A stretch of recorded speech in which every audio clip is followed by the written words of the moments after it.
Wait, before you go, Mark, you mentioned starting.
Well, hello, everybody.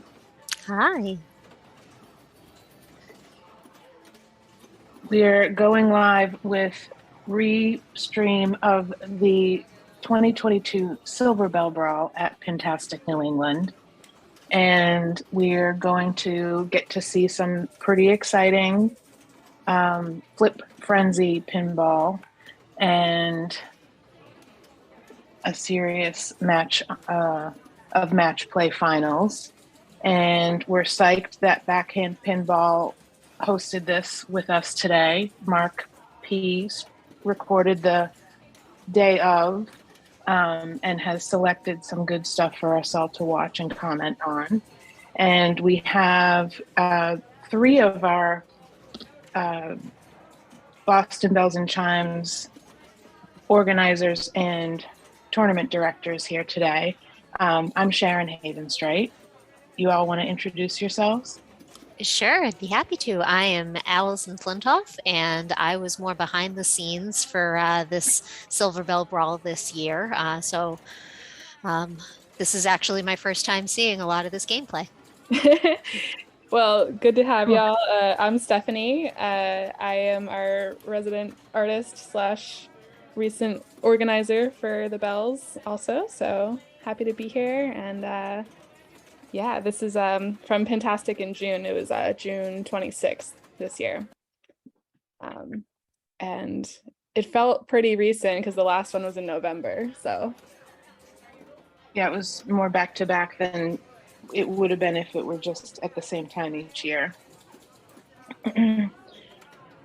We wish our other organizers could be here. Erin Seiden and Kristen Gregory have both bailed ship and moved to Chicago recently, which is not to say that's why they couldn't attend. They both had other things going on. And Kristen Bayusik, who I'm not sure if she has a name change, is with family tonight. So the three of us are gonna kind of go through this and see what is happening with our first match. yeah, we're on Sharpshooter 2, which is a game that we got to play a lot of last year too. So it's fun to revisit it. It's a Roger Sharp game, and Roger Sharp was at Pintastic this year, but I did not meet him. Nor did I. But it was good of him to come. Yeah, I feel like this is should be a staple for all Silverbelle Brawl since it was in this one and the last one. And we really did seem to get a lot of gameplay on it, and people really enjoyed it. Yeah, also, if you're joining us, feel free to say hi and chat with us. We love our friends, so hi everybody who's here. And Sharon, what player do we have right now? This is Amy Poulin. She plays in New York City, and she's playing against Tessa Morton, who's from Pennsylvania. We had a lot of probably more people from different states visiting this tournament this year than we've seen in the last two tournaments. I think our furthest travelers were Chicago and also Texas. Lauren Gray and Rebecca Salam visited from Texas. I think we'll get to see a little bit of Rebecca play later. Yeah, we always give out prizes for furthest traveled, and I think they took it home this year. Yep, they sure did. And then I think we had a good percent of our New England states represented. We had Connecticut, Massachusetts, and Vermont, as well as New Hampshire. And did we have Rhode Island? Yes, we had Rhode Island. Was Maine our only holdout? Oh, sorry, I forgot about Maine. I don't think we had anybody from Maine, though. We had a lot of New York players. Some of our most seasoned players come from New York City. Looking at the players' IFPA pages as we prepped for today, it's amazing when you look at how many both open and women's tournaments some of our players have played in the last couple of years. Massachusetts hasn't had as many tournaments lately, certainly as Chicago and New York have had. Yeah, we're going to be working on that, though, because we want to have our state women's championships in 2023. So be looking forward to more Bells tournaments coming up. Yeah.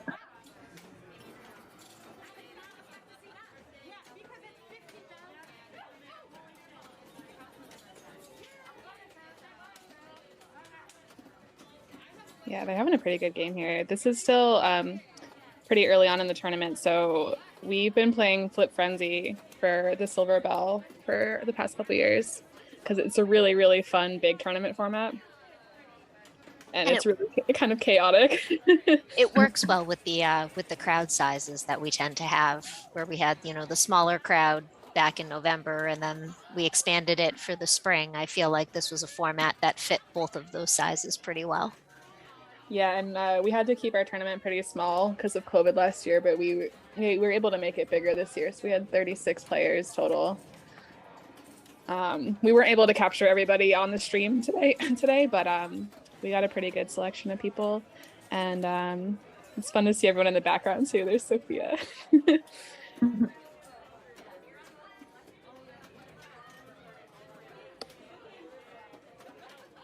Oh, that was a tough loss there.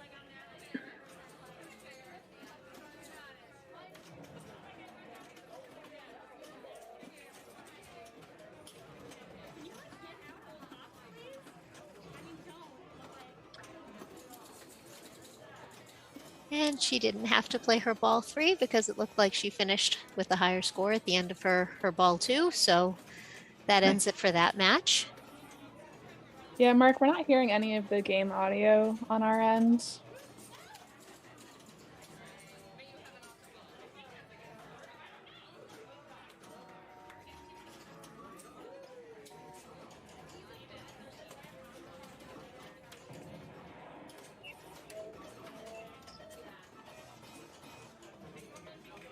It's playing in the Twitch stream.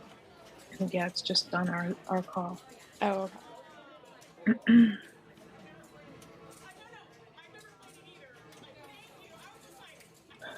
So we're going to have another match on Sharpshooter.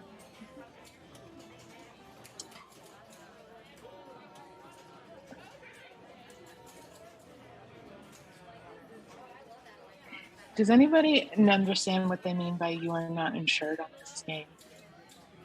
It's a ball save. So if you are insured, you get a ball save. If you're not insured, you better watch out. Watch it. And do you know how to get it? How to light the ball save?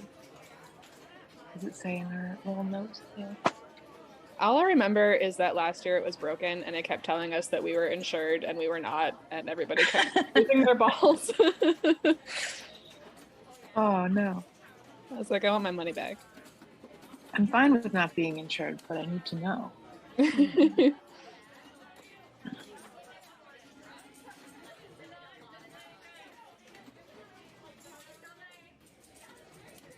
Yeah, that presence of the ball save would certainly change the way you approach the start of your game.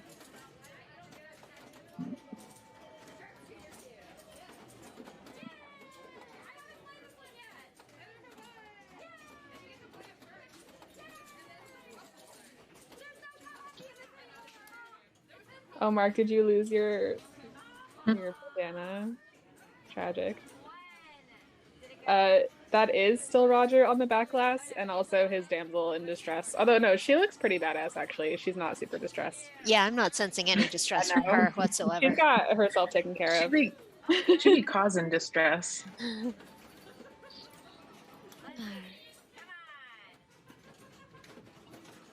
So here we've got our next match coming up on this game, and it looks like we're starting off with player one is Rebecca Salam out of San Antonio, Texas, and current co-host of Backbox Pinball Podcast, who we're all big fans of here. Yeah, I remember when I was being introduced to her, I didn't know she was from Texas and from the podcast. And she was like, "Oh yeah, I'm from Texas." And I went, "Oh wow." And I guess my tone of voice was such that I was like, "You came to Massachusetts from Boston? I mean, yeah, from Texas? Like, why?" Why wouldn't you? Yeah, no, it was very flattering. And Sharon and Aaron were also on their podcast a couple years ago. I was as well. And oh yeah, Allison. Yeah. And this is Amber. Oh, who just had a short and unfortunate ball one. Oh, sharpshooter is equally unforgiving.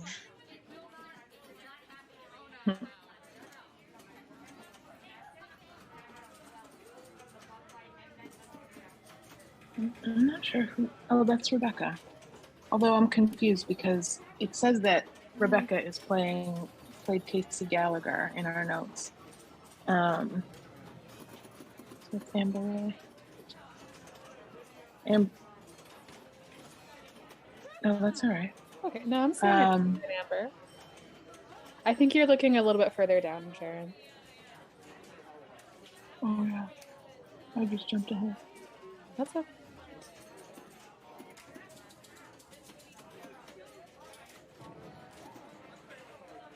I saw Amber at the New York City Pinball Championships a couple weeks ago, as well as Mark.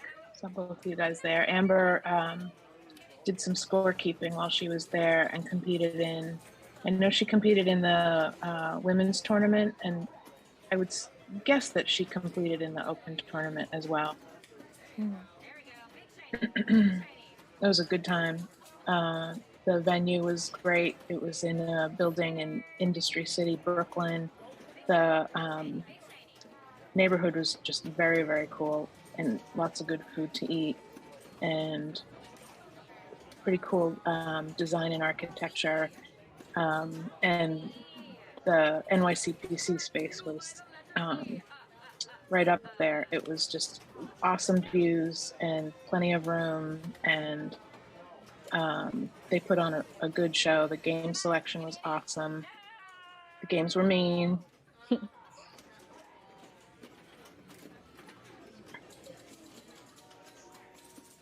Right now it looks like she's about to go for her second light through of the shooter drop targets. She had a completion of all the targets earlier in her ball. Now she's just short 2 letters. Yeah, she's got an aggressive stance going right now. She's trying to get that shooter.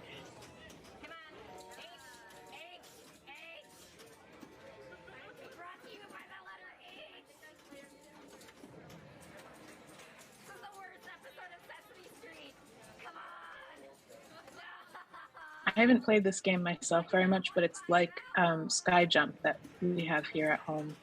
The layout is super similar. And those targets are so fun to hit.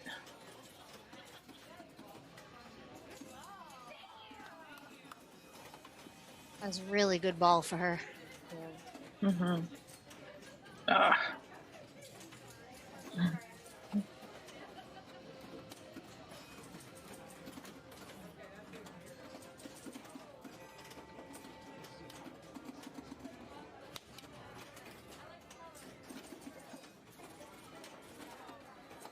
think we're on ball 3, player 2, ball 3. Mm-hmm. And Amber's got quite a ways to catch up if she's gonna. Oh, yeah. Yeah.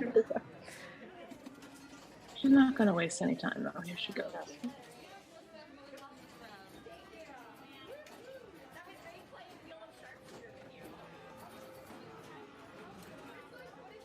Oh.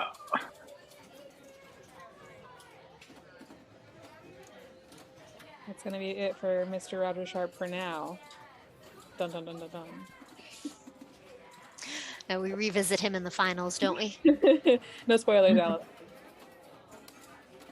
I think we know what happens, but not everybody knows what happens. I wasn't going to speak to players. I was only going to speak to the machines.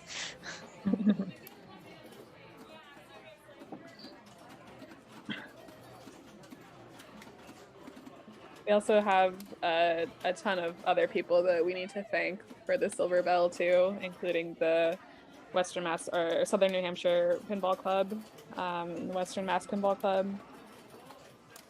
and Sharon, who are all of our people. We've got Kevin Duffy and Mike Schmidt, who are our tech and scorekeepers. Indeed. Anthony, my husband Anthony Redzicki, helped with welcoming people to the door. He was sort of our concierge, and all around support and organizational guidance. He's always got really good ideas about how to make things run smoothly.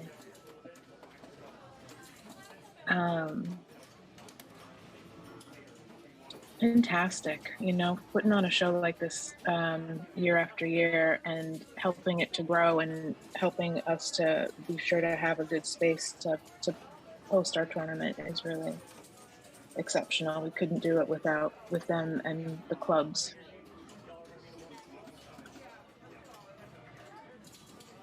I think in this moment we were debating about where to put the streaming rig.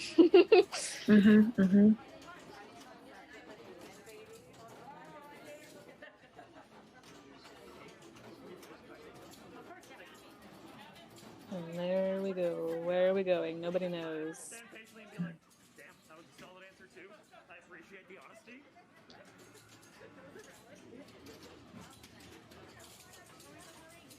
And we got the couch back this year too. We didn't have a couch last year. Very important.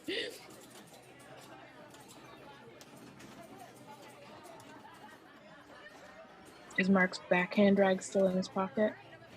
Oh, good question. We're going to pinpoint exactly where it was lost. Oh, yes, it is. Okay. We're going to do the hardcore investigation work for you, Mark.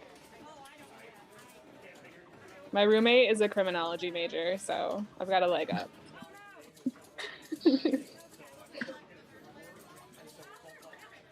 So it's going to be Elvis.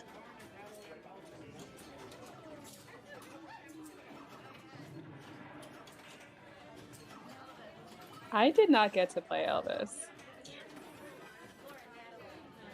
Elvis is a lot of fun. Elvis is actually the only machine that we're featuring tonight that I've had a chance to play myself. They had one up at Canopy Lake a few years ago, and I was surprised at how well I played on it with absolutely no knowledge going into it. It's a very, very intuitive machine, and the call outs on it are incredibly helpful. The whole point to Elvis is to collect your songs through your modes, and then collect your blue notes, which give you your top 10 numbers. So our friend here that we're starting off with looks like they just got one of the 2 multi-balls started.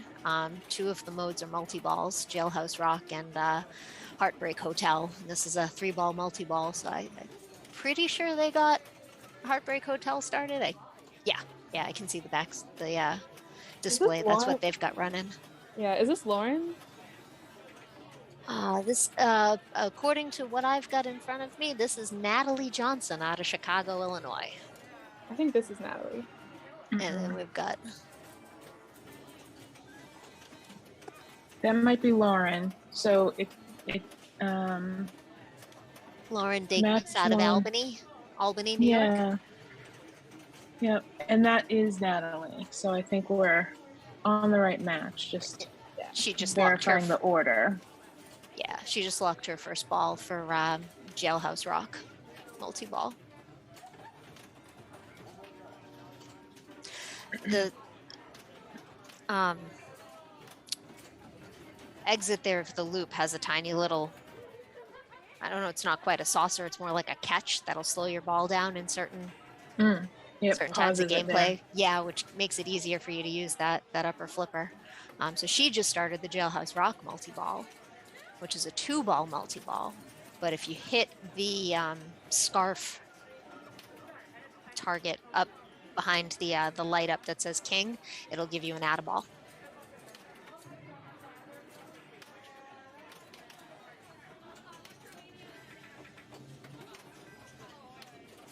I'm pretty sure you build your jackpots by going down. Yeah.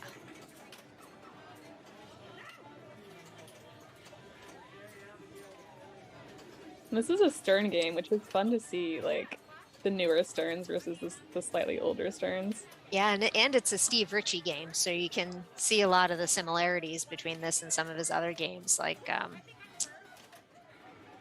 Black Knight 2000, the one with the upper playfield. I mean, I know all the Black Knights have upper playfields, but the you know right? the one you mean, right? It's 2000, right? Yep. Not 3000. I always forget how many thousands are on those. You got it. And it's the same art designer as The Lord of the Rings, which is my favorite game of all time. So. I know. Not biased at all. No.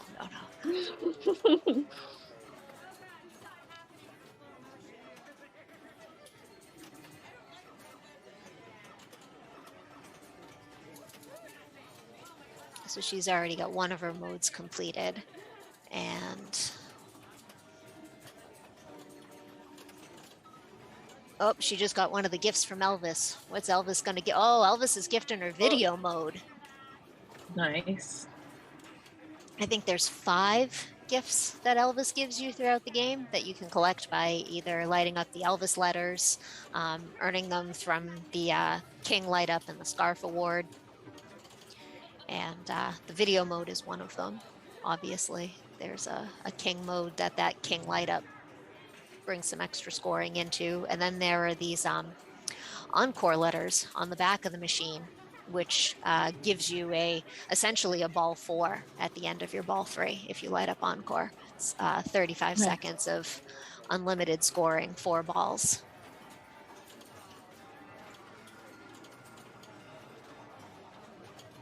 And you get those via Elvis's gifts. Yes, yeah. There may be other ways to collect them. I'm only familiar with getting them via gifts. Which, I mean, generous. Elvis is a generous king. He's the king. I know.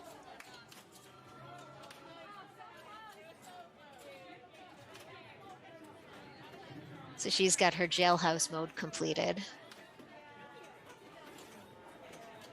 And she just earned a gift from, she also got video mode. I don't know if this is set to tournament play, if video mode is what it will automatically give you, or if they just both happen to get so lucky with that being their first gift. It's kind of like the video mode kind of plays like Guitar Hero. In what way? You have to hit the flippers in time with the arrows coming down towards the notes. Oh, gotcha.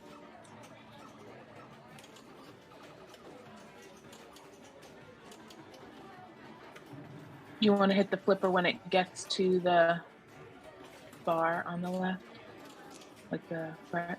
Yeah, if you hit it too soon or too late, you won't get the points you want to. You've got to keep a rhythm with it.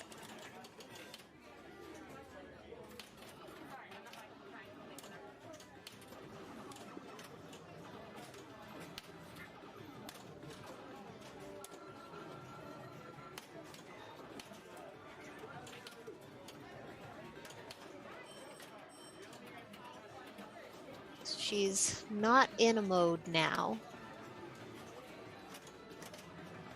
But Can we see her? Oh, there's her score. All right. yeah, she's 13 million and looks like she's one shot away from potentially starting the Hound Dog mode. And our fun fact of the day is that Natalie is dating Michael Grant, who's the marketing manager at Stern. Small world. Playing the Stern game.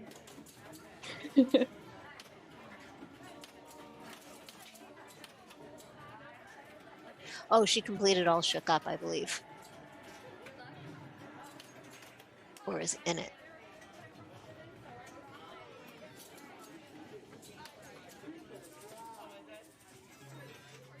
And we've got Jailhouse Rock multi-ball going again. You can stack modes with this game, which is super helpful for scoring big points. Especially if one of the second modes that you have running is a frenzy style mode, because that just plays well with the frenetic nature of multi-balls. There are 4 balls going here.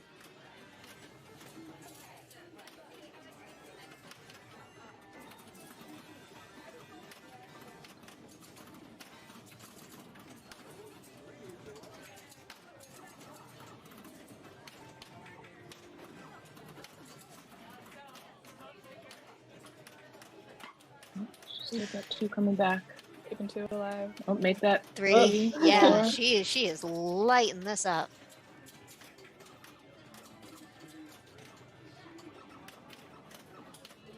She has scored big points off of both modes that are running.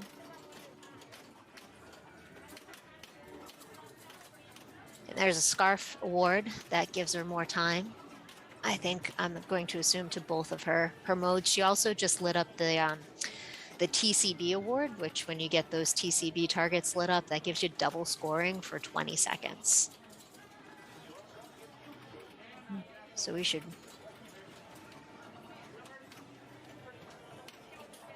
It's a shame she got that so close to the end of the multi-ball. But, I mean, is there anything shameful about that score? No, not at all. No. No. That was a solid ball.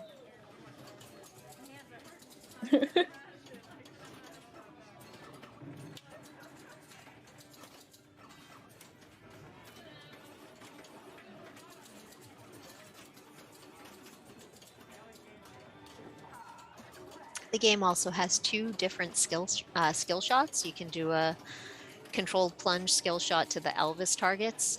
You got to hit the target that's lit up, or you can do a harder plunge up to the top lanes for a more traditional skill shot.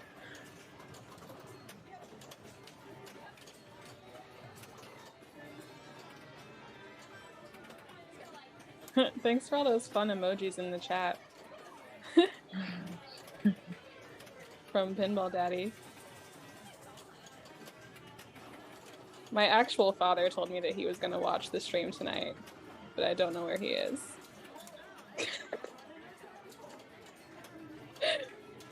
Can you see who's watching or who's just in the chat? Who's watching from afar? We currently have 15 viewers.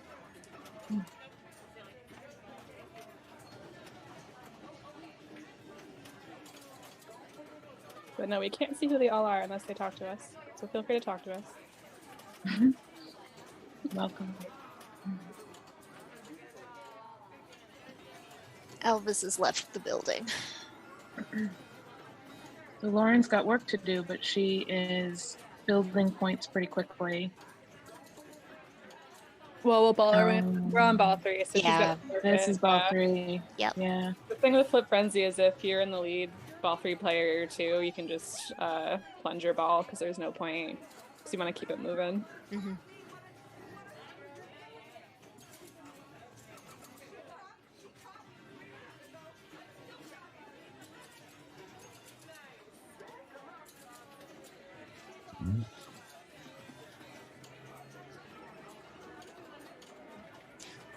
So one thing I learned about Elvis is that this is a machine that you don't find many of in the wild. That more often than not, they tend to be part of private collections. I wonder why that is. Is it like a collector's kind of music thing? Well, there weren't a whole lot of them made. I think there was only like around 4,000 made when you count the golds. There were 500 golds and I think 3,500 of the just regular Elvis. But Elvis is somebody that, you know, when people love and collect his memorabilia, it's usually to like, they usually take it to 11. So that would be my guess.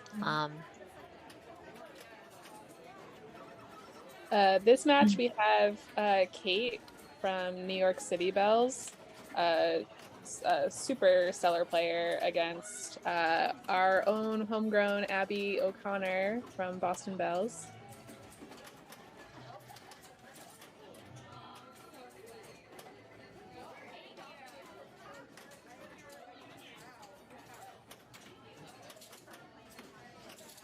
I played a little bit of Elvis in Pittsburgh at Replay FX in Pinburgh. Not the last year, but the year prior. And I had a lot of fun playing it. I kind of got in the zone and I really had no idea what I was doing. Thanks to your commentary, Allison, I kind of feel like I would have a much better shot at it at this point. But I still had a good game and won the match, even though I didn't really know the rules much. It was just fun to play. Here she goes. And our little Elvis is moving back and forth up there. Yeah, he's always doing his thing. He brings his arm up, the one that's holding the microphone. He brings it up whenever he's singing, so he actually sings along with the music. It's just I mean, it doesn't have any bearing on gameplay, but it's just a fun little feature. I feel like I get so much more into the games when I can like hear the music really loudly. Like when Myth had Moonwalking Dead, like blasting Michael Jackson songs. Mm-hmm.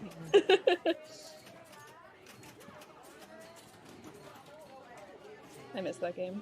Or Cat Trek that had all the 90s dance music. Yeah. Yeah. Both were Mitchell Curtis's games.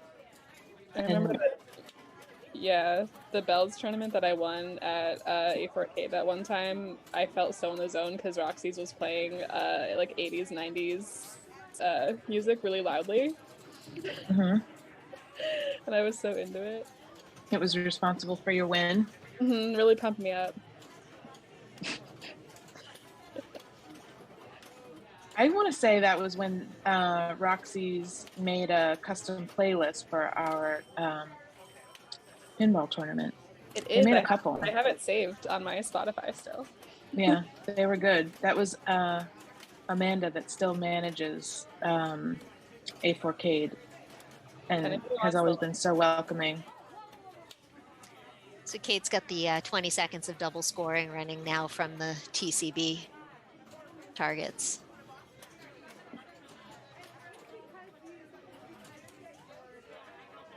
And her second ball locked for her, what's looking to be her second go through Jailhouse Rock multi-ball. She does a great job of bouncing it right back in.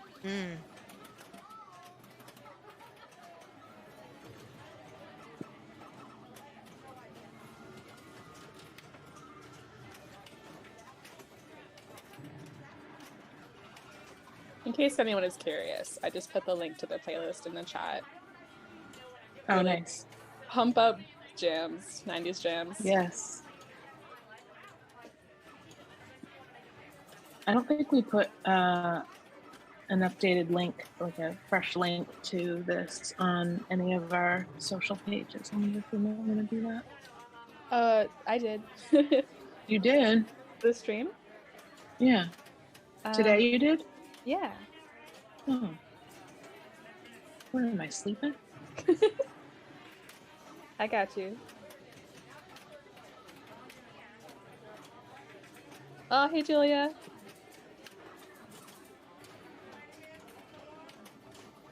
You didn't miss too much, don't worry. Abby's got a hound dog going. She's also got one of her balls locked for, I think, jailhouse. So if she could get that going at the same time as this hound dog is running, she'd be doing all right for herself.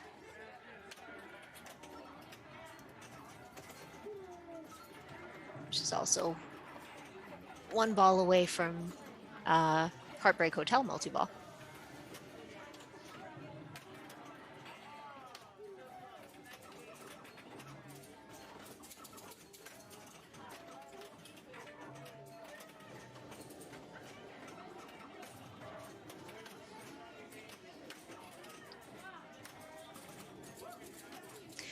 And she just lit up her TCB lights for double scoring. Oh, nice. Bringing the Jailhouse Rock multi-ball into that double scoring.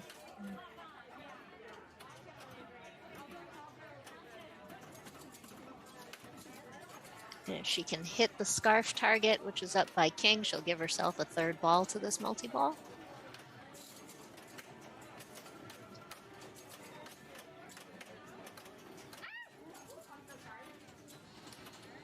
Elvis is moving. Yeah, he is moving and shaking away.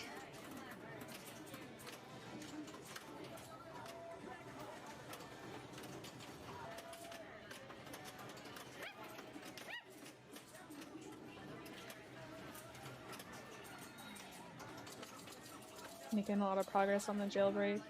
Yeah. Nice saves there.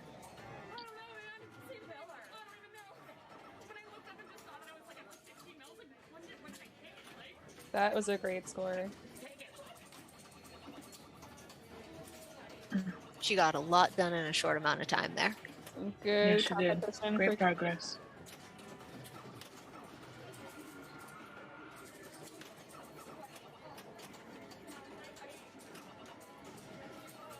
And I can't let Kate's shirt pass me by without saying something about it. It is one of the most fantastic shirts I've ever seen.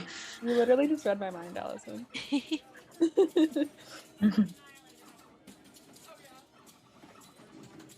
What does it say? I couldn't read it. It's a T-Rex with a pinball. It is a T-Rex and it can't reach the pinball machine because his arms are too short. Oh, she got a ball save. Oh my gosh. Oh, that was a duplicate. Oh, girl. The shirt just says, "Oh no." It's me all day, every day. All right, can Kate make up like 30 mil right here?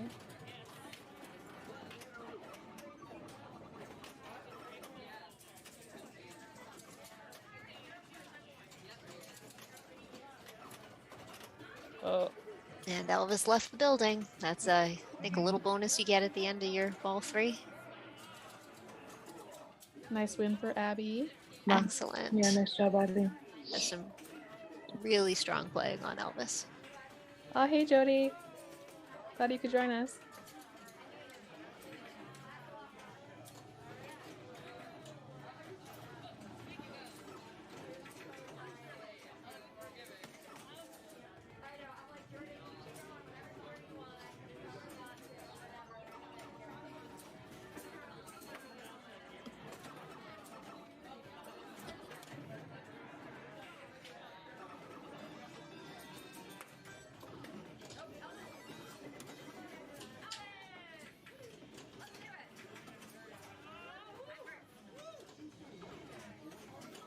I like how the machine cycles through some random bits of Elvis trivia, too. Learn anything fun? Apparently, he got his first guitar for his 11th birthday. So here's Rebecca Salam again.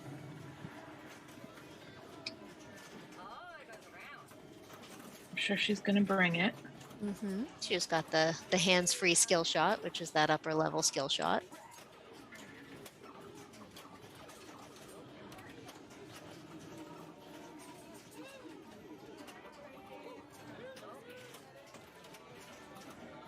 She also has a fun shirt, but I can't read what it says.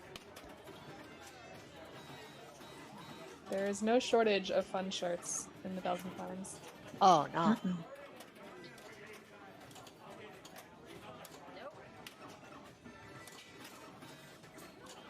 Including our own. If anybody wants Bells merch, we have merch. Just saying. Teespring, right, Steph? Okay, I can get that link. Give me 1 second. Do it. So Rebecca just got her Jailhouse Rock multi-ball going, as well as the TCB double scoring. Oh, I'm getting that link, Mark. Don't you worry. Get it. My husband found a extra Bells t-shirt stashed in with some mail that I missed, and it turned out to be a really good one. It was a red with black graphics, and Anthony said, "Well, that must be for me, right?" And took it and wore it. Otherwise, I'd be wearing it. The boys always do that. We get the shirts for ourselves, and then they take them. But we love the support. So rude.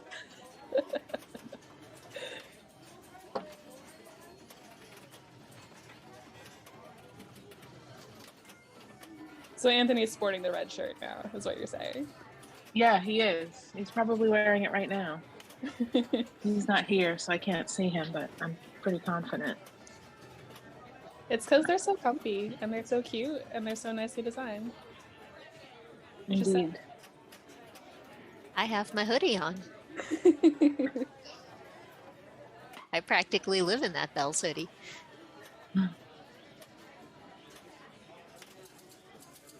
Oh, okay. That was a good ball one.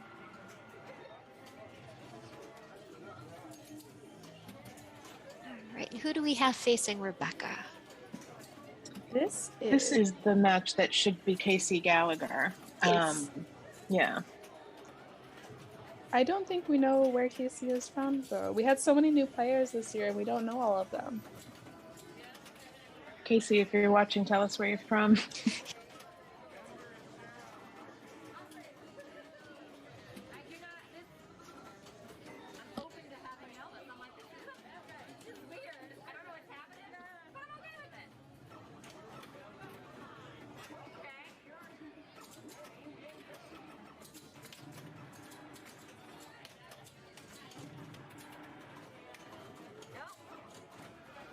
Oh, but is the ball save still active? No.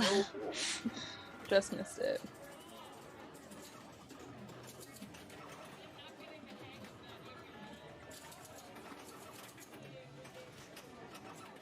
It looks like this is the first tournament that Casey has played in that is posted on IFPA, so she's a new player. Oh, Cool. Hope we get to see her again. Yeah.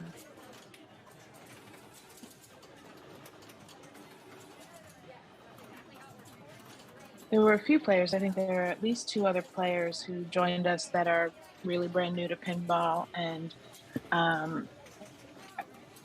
came probably because they were visiting Pintastic and checking it out and said, "Sign me up." Yeah, we had a couple kids too, which is always fun. Yes.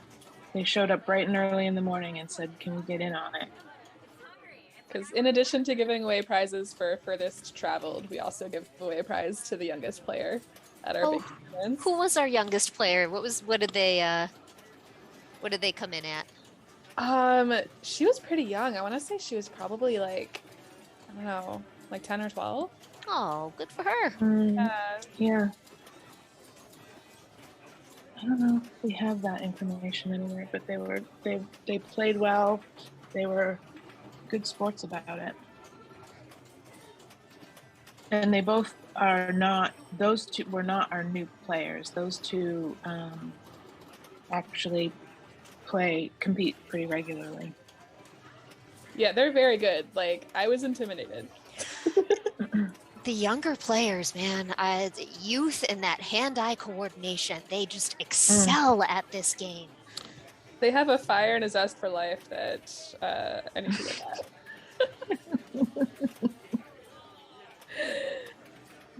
Reconnect with the inner child. I think I was probably around that age, like the first time I ever played pinball, but I certainly had no idea what I was doing. And when I was around that age, it wasn't as, it wasn't as common as it's become now. Yeah, I used to just play, like, we used to go camping every year, and there was, like, one pinball machine in the little, like, campground office place, and that's where I first played. I remember playing in a campground arcade as well, but not so much pinball, more like arcade games. Pretty quick balls here. Looks like Rebecca took that one. She did, and she did most of that with her ball 1. Yeah.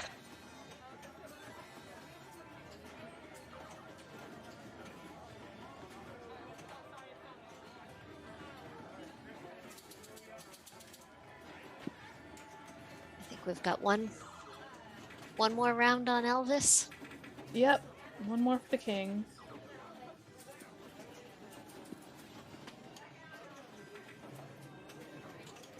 We're going to have Tess Morton. She's from Pennsylvania. And our other player is Casey Gallagher. Yeah, Grand Champ is super high on Elvis. That is a massive score. 548 million.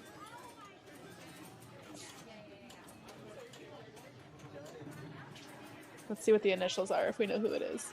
Oh, they've started gameplay.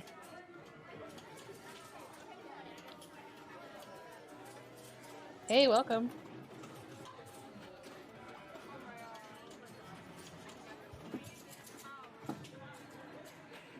Oh, here's one of our young players. Oh, there she is. Yeah, this is Jillian. She's our youngest one. I was actually like terrified of her. She was so good. It actually looks like she's wearing one of the tie-dye masks that I gave too, which Aww. I mean coordinates wonderfully with her outfit.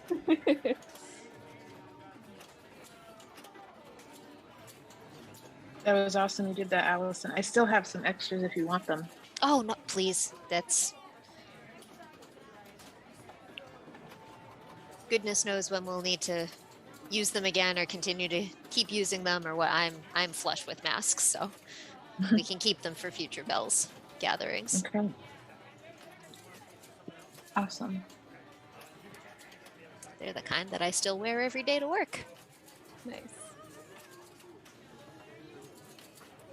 Oh, she's looping. Ooh. Yeah. Sometimes I just get going on a loop and I hit a loop like 10 times and I'm like, can't stop, won't stop.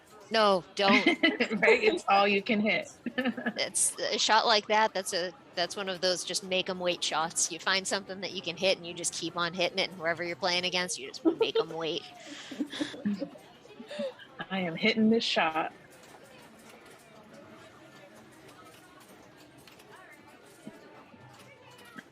It's great when it's a lucrative shot. You don't just keep bouncing it back into like an unlit scoop. Mm-hmm.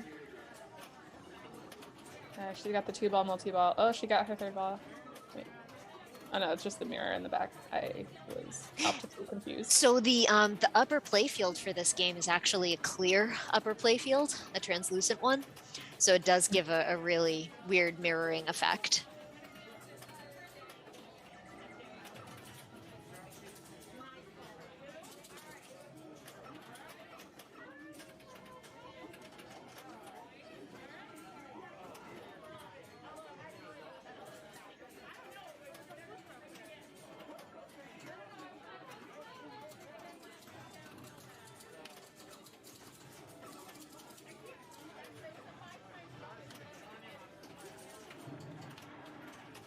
She's keeping these balls alive. Yeah, she's almost got the jailbreak. Oh, there she goes. Now she can hit the super jackpot. Okay. And there it is. Nice.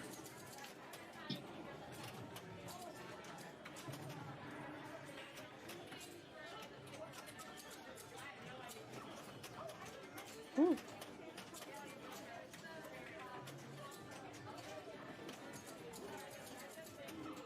I much prefer a 2-ball multi-ball because it just feels like you're juggling as opposed to chaotically flailing, or that maybe that's just me. I don't know. A 2-ball multi-ball feels more serious than a 3-ball multi-ball. Like there's stakes, you know? Yeah, yeah.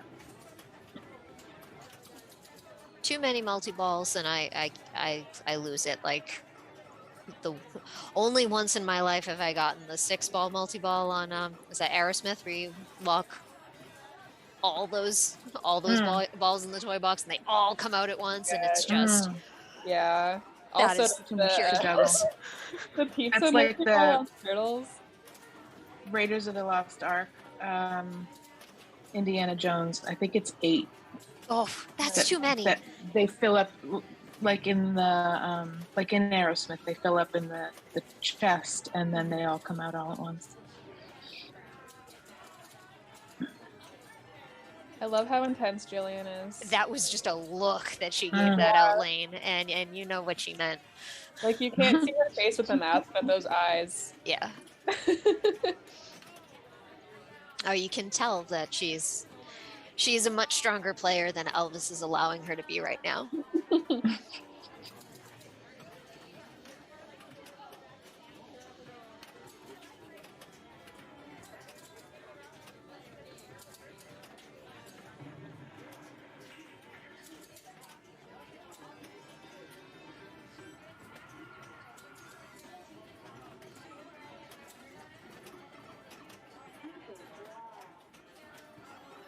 So Tess has also got the majority of her blue notes, or the top 10 collected. You collect those by hitting the lit blue shots. Oh yeah. We're on ball 3 now, so Jillian's got quite a bit to make up if she's going to take this game. Let's see. It's a nice little save there. Yeah. Ball 1 locked. Shooting it straight up the middle, trying to light those TCB targets. Excellent method for scoring. Oh.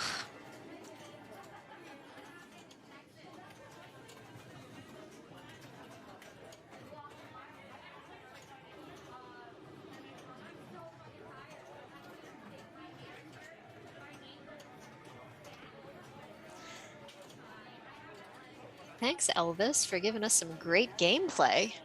Yeah. He was mostly a generous king.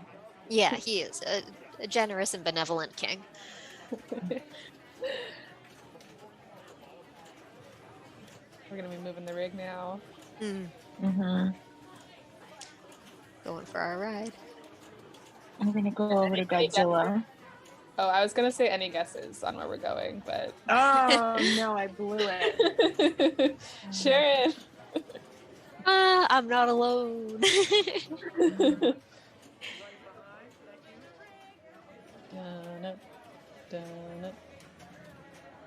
So I don't know how much Godzilla you all have played. I have played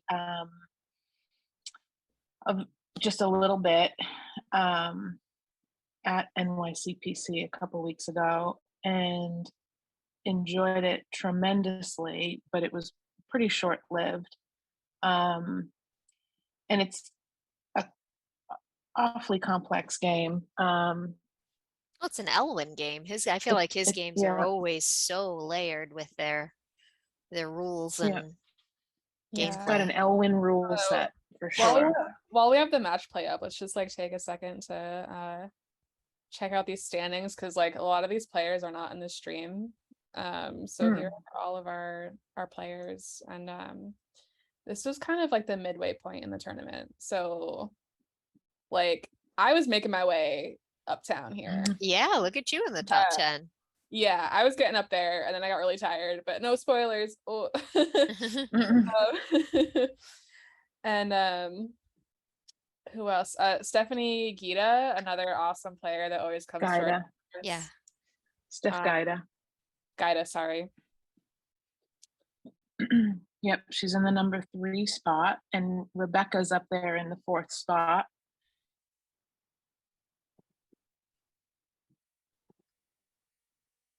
So top 4 players, all from different states. But also still totally anyone's game at this point. Because Flip Frenzy, like you can really like move up and down like very quickly. Yeah.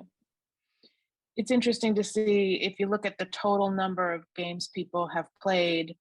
Oftentimes with Flip Frenzy, playing more games means more opportunity, and oftentimes the folks who have played more games do tend to rank a little bit higher.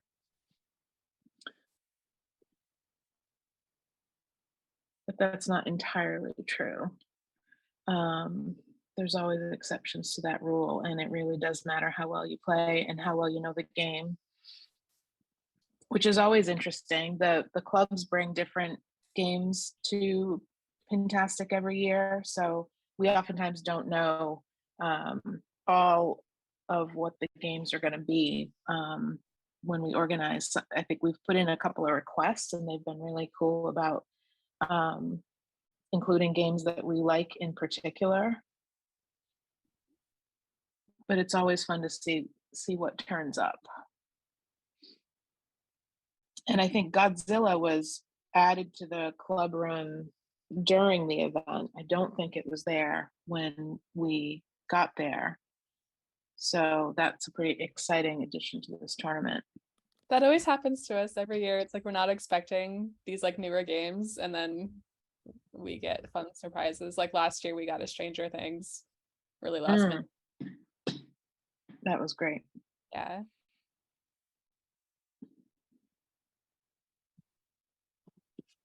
We're up to 20 viewers, so hey, if you're just tuning in, this is the restream of the Boston Bells Silverbelle Brawl from Pintastic in June of this year. I'm Stephanie, and we have Sharon and Allison. Hey. Hi. Hi. Feel free to chat with us. And thanks for coming out on this Labor Day Sunday. I know people have picnics and barbecues and whatnot, so we're happy to have you be joining us.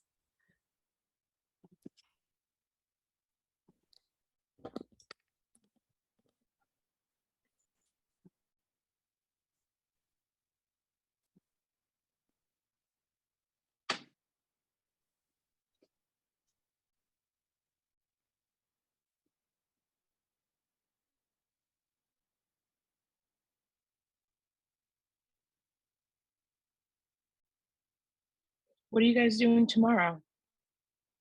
Are you having a barbecue? Or are you just dreaming about barbecues? I'm doing manual labor. At the beginning of the summer, my husband and I took down our above ground swimming pool and completely cleared out the area, removed a bunch of sand, sifted, leveled, filled with topsoil, seeding with grass, and we're finishing up the work tomorrow. So hopefully next year I will have twice the yard that I had before. Yay. Yeah. How did the grass do? Our grass is crunchy, very crunchy and beige. Oh, yeah. Between the climate crisis and my 2 dogs, my grass is not doing very well at all. Oh, Allison has a brand new puppy, just so everybody knows.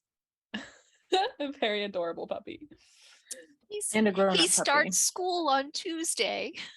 Oh, yeah. I bet you can't wait. It's going to help so much, right? I'm actually expecting him to be like the top student in the class because I've been working with him nonstop since since we brought the little dude home. Woo! All right, here we go. Here's Abby. Abby, fun fact: this is Abby's absolute favorite game. So I'm sure she's pretty stoked to be playing it right now. We play the one at Roxy's all the time, which has like a really intense motor on it. Oh. Abby is one of the most expressive players.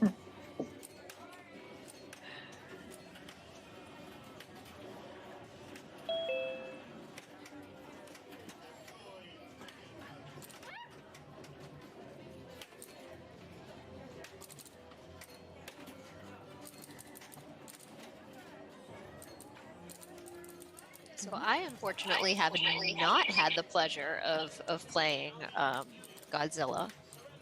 Ever? You're gonna No, love it. never. Yeah, I haven't had much time to get out and do things, and still kind of limiting my exposure to the wild, though starting to release myself back out there in increments. And yeah, there's one up at Double Bull, right? No, it's not Roxy's. Oh, now it's at A4. Okay. But I mean, it was just released last year, and like at Pintastic, there was like the whole big bank of them. Oh, is there one at Double Bull too? Oh, maybe. It's a fun game though, and all of the different versions. There's three different versions of it, but this is the pro, so this is just the basic one.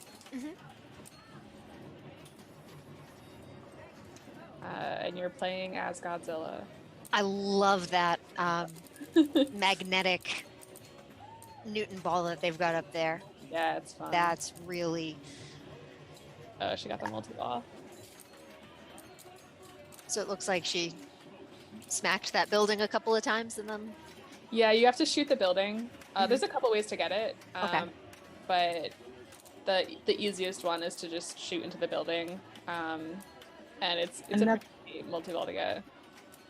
And that's Godzilla multi-ball. You can get it by shooting the building or the two main ramps.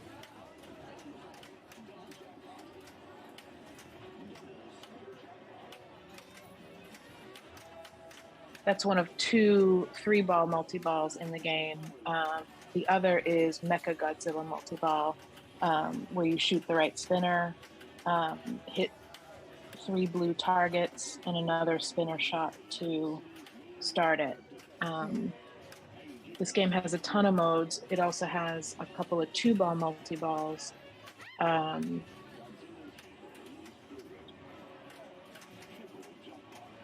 it's you just start out... game. Yeah.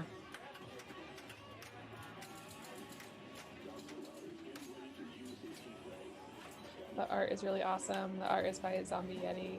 I love Zombie Yeti. I own a Deadpool. Of course, I love Zombie Yeti. Confirmed Godzilla is at the Double Bowl. Thanks, Mitch. Yeah. Excellent. Why did I forget about that? I was just there a couple weeks ago. Oh, I'll have to make my way up there and spend some time with Mitch spend some time with the guy. Yeah, Mitch changes out his games kind of frequently, so maybe my brain just slipped.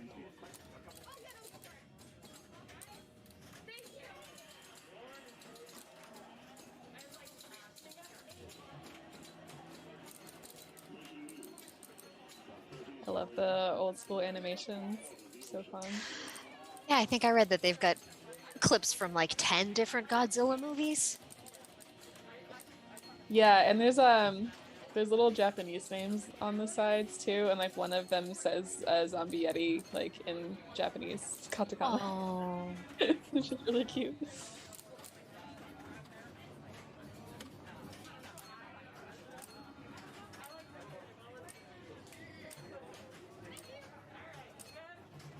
So here comes Marissa Pratt. Another Boston Belle. Also an awesome player. Yeah.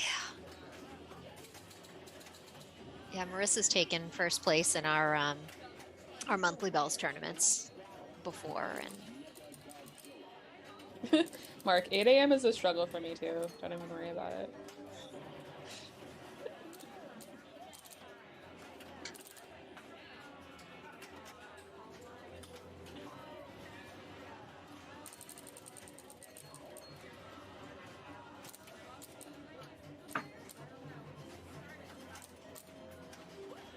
Yeah, Marissa is like usually in our top 4 in our tournaments. Back in the day, like pre-pandemic. oh, I've played some of my best pinball ever against her.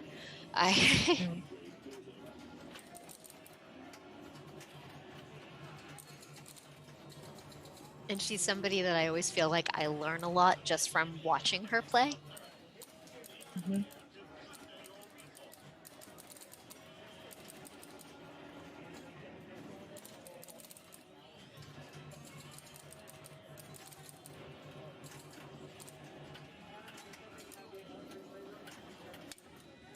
Marissa has been playing in NEPL, as have the two of you and Abby and some of the other players here. I remember when Marissa started in NEPL, we were playing at Lanes and Games in Cambridge. And I don't know that she came with a ton of experience, but she always played well. I'm sure she had played some pinball before, but I think this is her first league experience, and she's been just playing really steadily, consistently for at least 5 years now.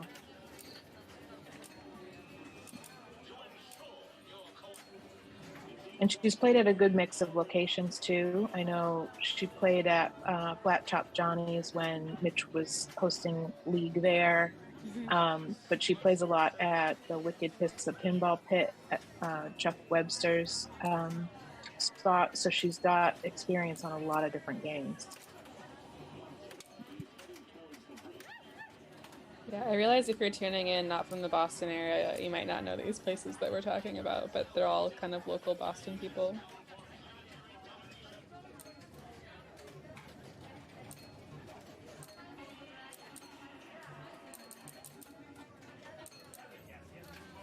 My own dog just came over to bother me, so if you hear soft crying in the background, that's what that is. Soft crying. Not my own crying.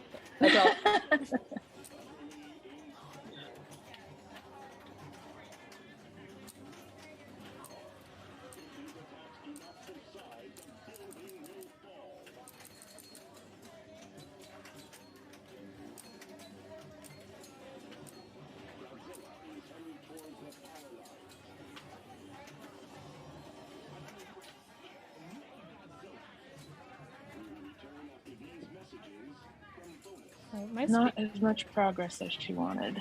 No.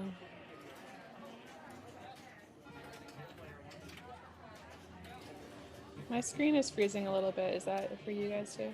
Or is that just my computer? I've not been having that problem other than a little bit of glitchy down by the flippers. Maybe just a personal problem. But I feel Mine's like a little bit jumpy. Yeah, Godzilla is also the flashiest machine that we've damn out lanes. Abby. You always know exactly how she's playing.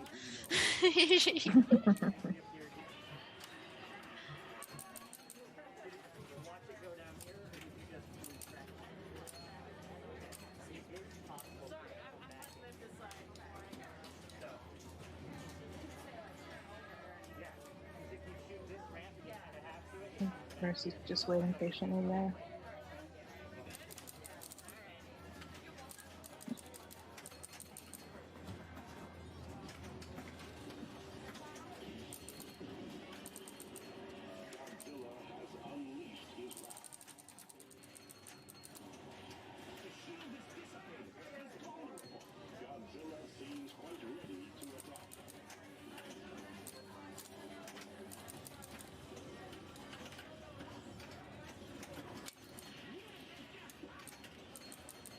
Oh, looks like she's got a multi-ball going now. Yep.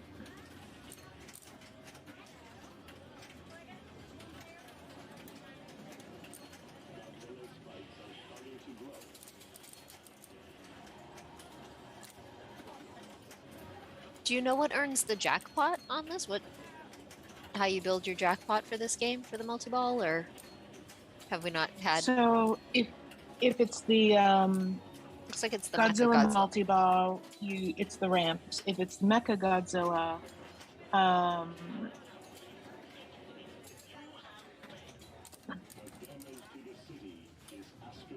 you can get an Add-a-Ball via Mothra. You can get Rodan to score 2 times scoring for 1 minute.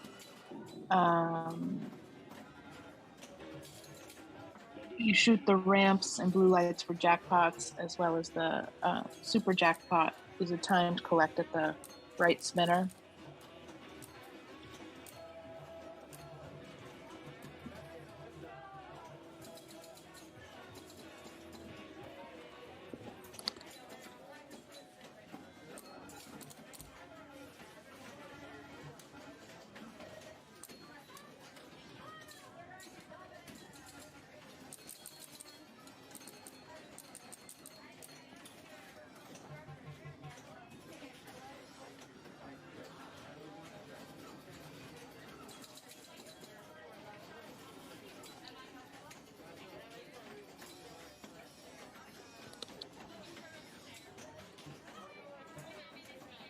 So we have another pair up on Godzilla, Natalie Johnson, who we've seen before, and she will be joined by Julia Barnes-Brown.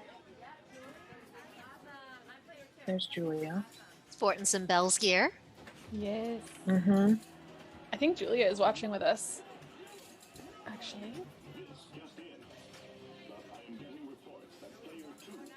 Oh, doing her Insider Connected.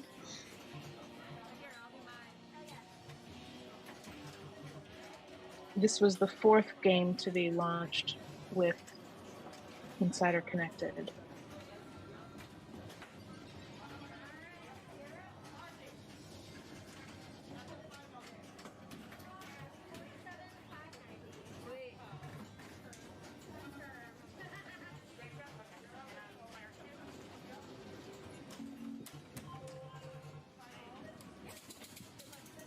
We're about to find out, Julia.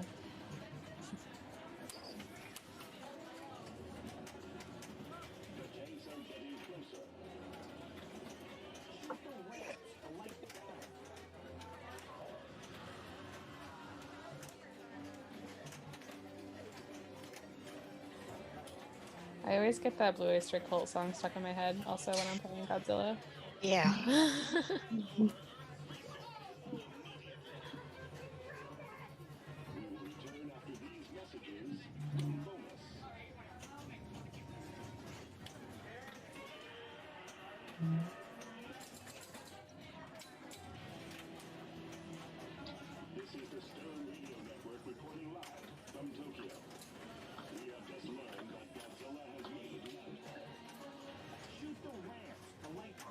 Ooh, a secret combo. Secret.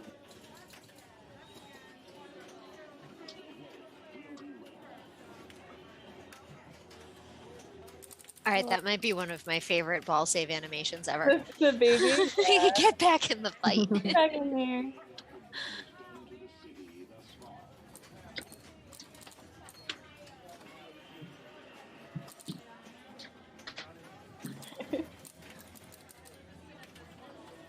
Ball 2. So we haven't seen anybody start a battle yet, have we? No, no one has battled the kaiju yet. Mm-hmm. Which is how you advance the game. Like, you have to defeat the kaijus. It's hard, though. It's a tough... Like, I don't know if I've ever beaten a kaiju on this game.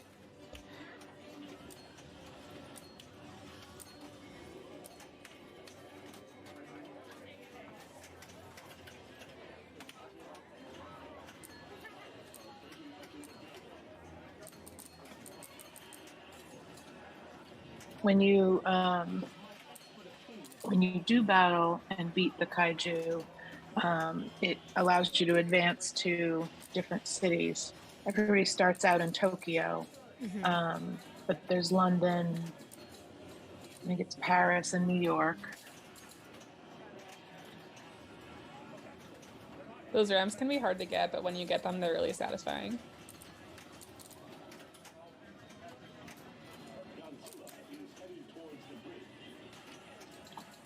Rage combo is lit.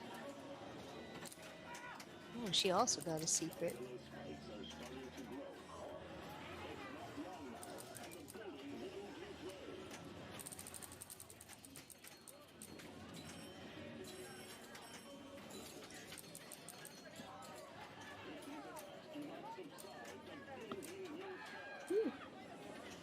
$22 mil, pretty good game, Julia. so far.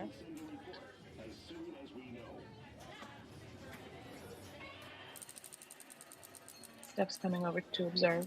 I don't know what I was doing. Or you might be playing on the next game over.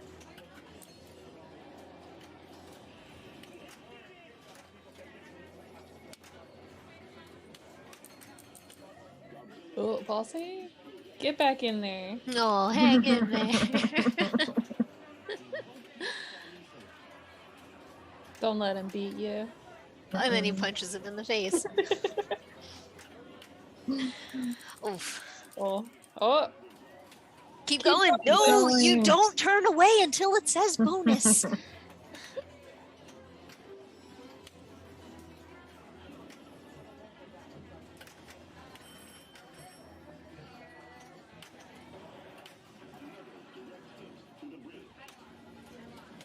So it looks like you attack bridges and buildings? Yeah, you're destroying a city, Allison. You gotta get everything. Oh. So the bridge attack, you hit switches to light the captive ball to destroy the bridge. After 4 lit bridge shots, you'll shoot the right ramp for a 2-ball multi-ball mode, and then shoot the orange shots for jackpots, loop the ramp for supers, and add-a-balls.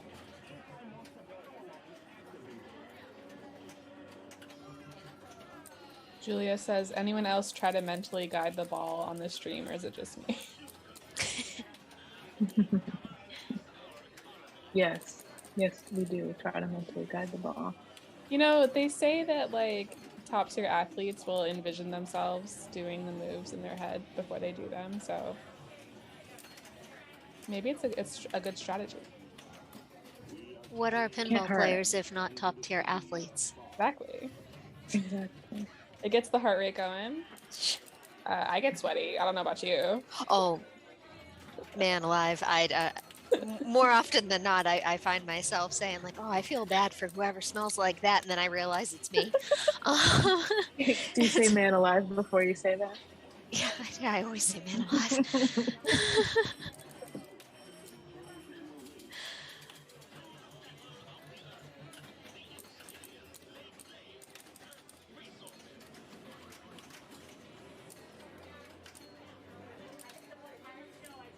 Got the rage combo started. Yeah, it looked like Mecha Godzilla's online. And this is ball 3, so she doesn't have that much to go to potentially win.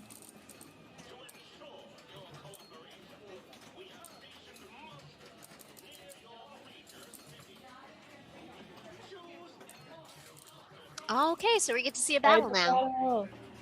Nice. What does she pick? Godzilla. Megalon.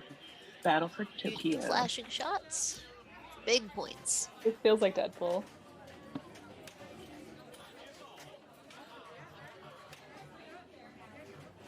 It looks like they're having a dance-off. So if you're playing in Tokyo, which is where everybody starts, you can only battle the 1-tier monsters. If you advance to other cities, you can progress towards the 2-tiered monsters, which I'm guessing are more points.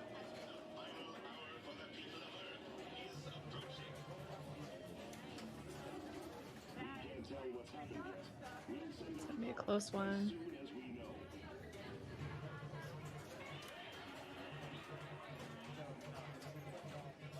Oh, by starting that battle, she got it. That was a great game for both of them. Yeah.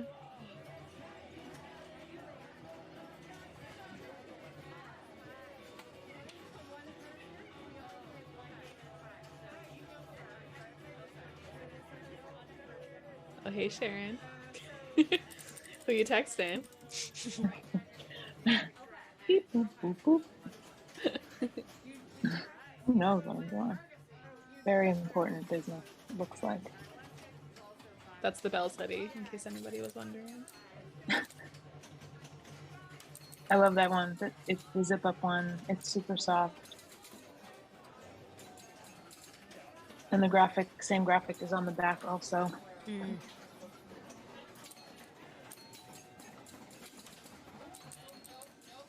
I call that sweatshirt my second home. I'm always in it.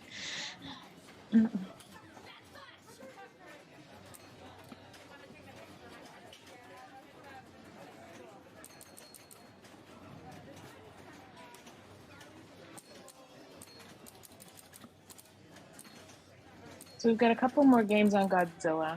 Looks like 2 more games on Godzilla, and then we will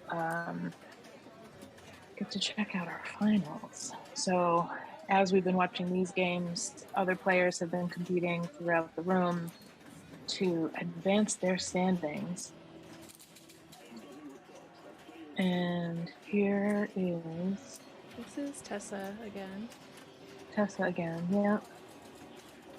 Against Jade, who this is Jade's first appearance on the stream.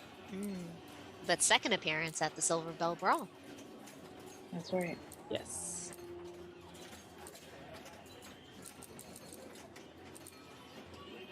And Jade is another one of the amazing players from the New York City Bells and Chimes who come and crush us in everything because they're so awesome.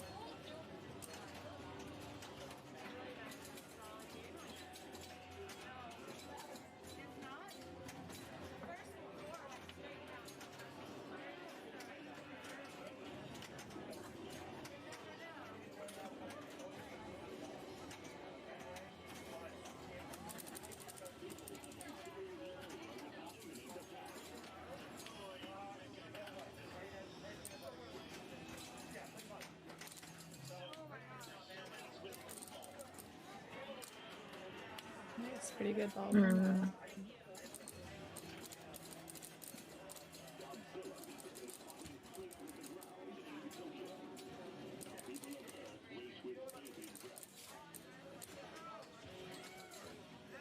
Oh my god, my dog is climbing on top of me. Oh my god. Can you not right now? Jane doing a very, very careful plunge there. A good thing we don't have our video on because what you would be seeing right now is ridiculous. Not pretty.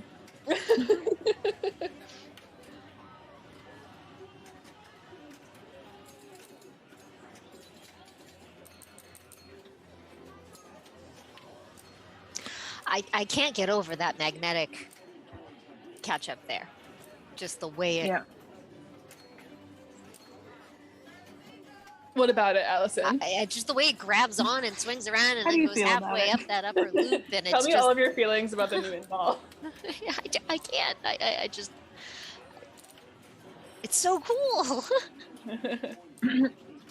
Godzilla has an industry-first magnet grab, magnetic Newton ball, directing the ball from 5 different directions, often setting the ball up for the third flipper. Are you reading like a promo ad? Yeah, Gary Stern said that in an interview with Pinball Magazine.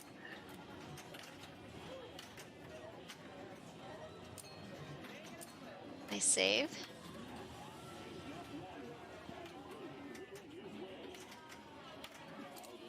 Ooh.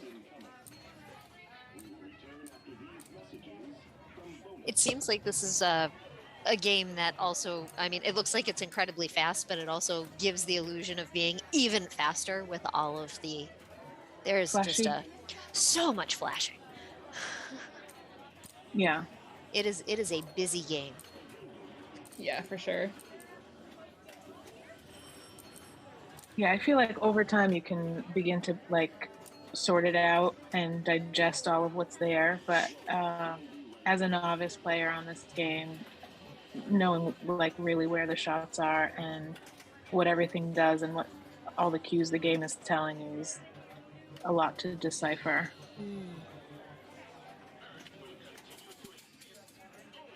But the beauty is that, you know, playing it over time, you do get more comfortable with it and have much further to go as far as trying new things and new objectives.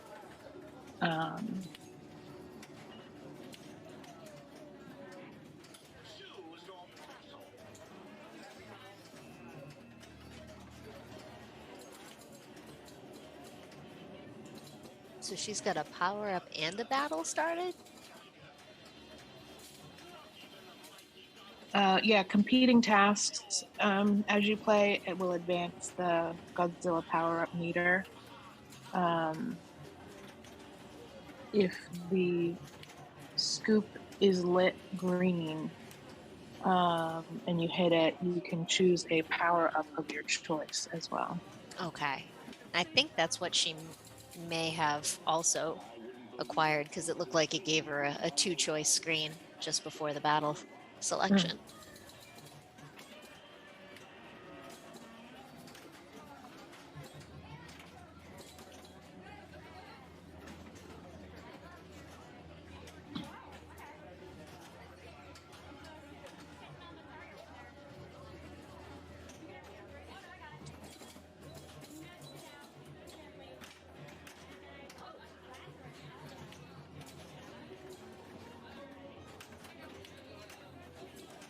Secret combo.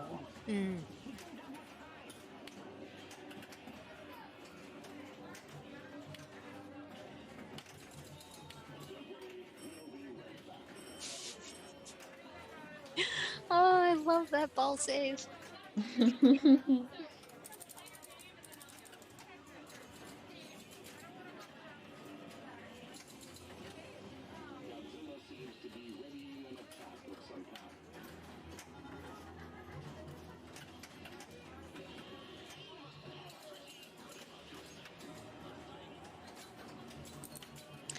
Rage combo. Yeah, I was just trying to remember what rage combo is. There's the raid battle, but that's different than the rage combo.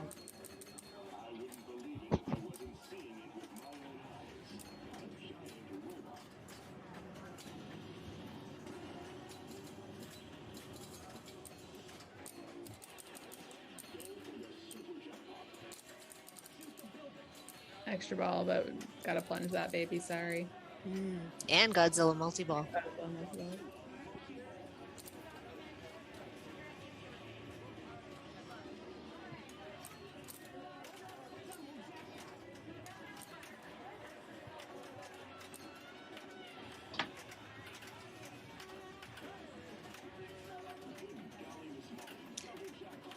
Seems like this is going to play out to be some pretty lucrative stacking for her. Yeah, especially if her mode aligns with the same target she's hitting for the jackpots. Anguirus joined the battle. What a ridiculous looking dinosaur. Oh, he was always one of my favorites from the movies.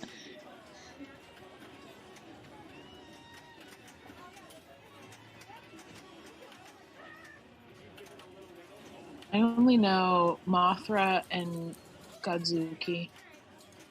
Oh, Anguillus, Roldan, King Ghidra. Oh wait, yeah, I know Ghidra.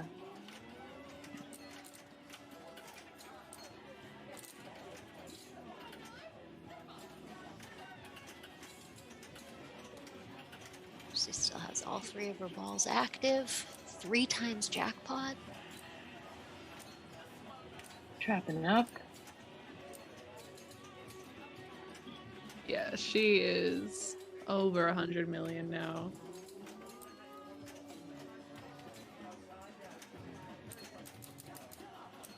How are you able to track the progress of your city destruction? Do you just have to wait for it to be destroyed, or is there any sort of indicator?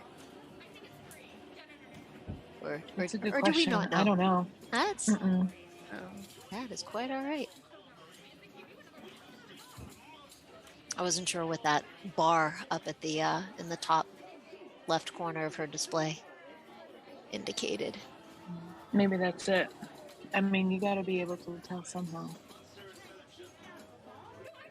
She's got a kaiju She's battle. in a battle. Yeah. Ibira.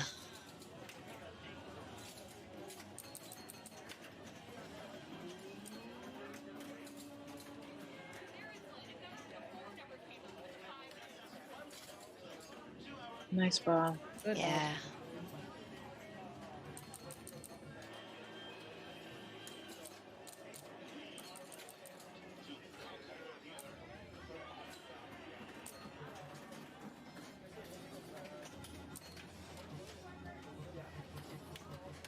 We're on ball 3. Yep.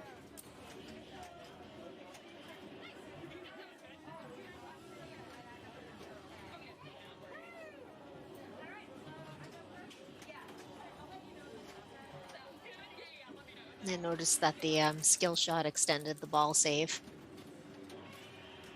Oh, that's a good observation.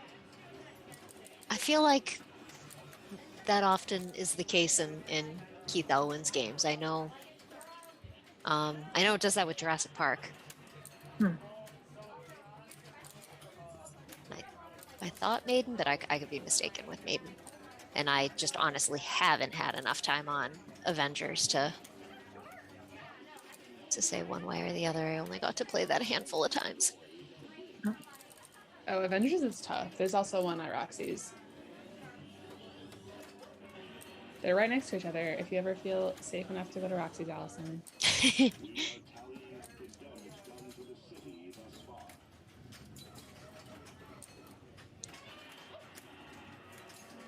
And Lord of the Rings. The lineup there is Avengers, Godzilla's in the middle, and then Lord of the Rings. Oh my goodness.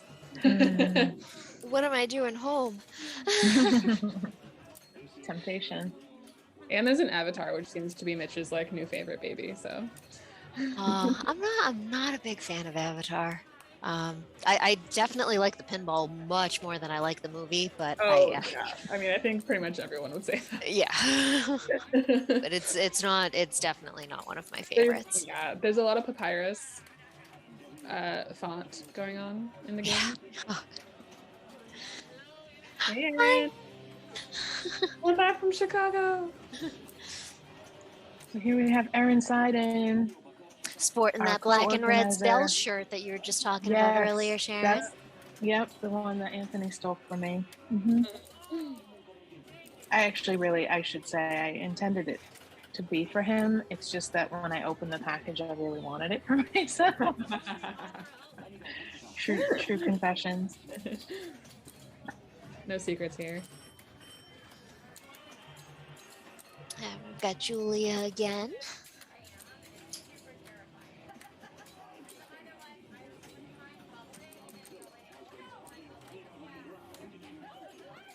So Erin is organizing Chicago suburbs bells and chimes now, and she and her husband Mark are also hosting New England Pinball League, the Chicago Annex, out in Schaumburg, I think is their town.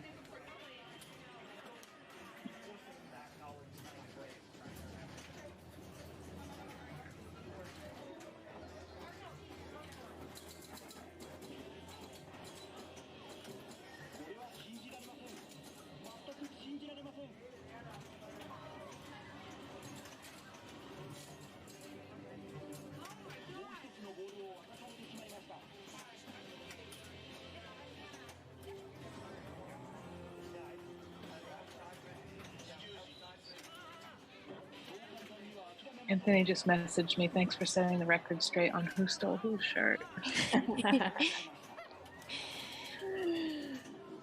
Isn't he cute? Adorable, precious.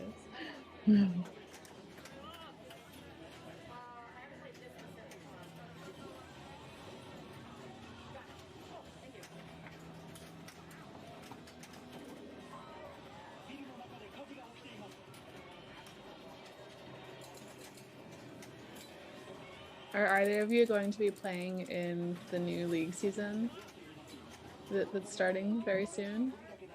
I can't because of my puppy classes. I'm not, mostly just because of work. It's just that overlapping with my work hours is just not gonna make it conducive. Yeah. Are you, Steph? No, I think I'm gonna skip this one again. It's also the fall is really busy for me. Yeah. Well, we can focus our energy on a really good fall Boston Bells and Chimes tournament. How about that? That I'm very excited about.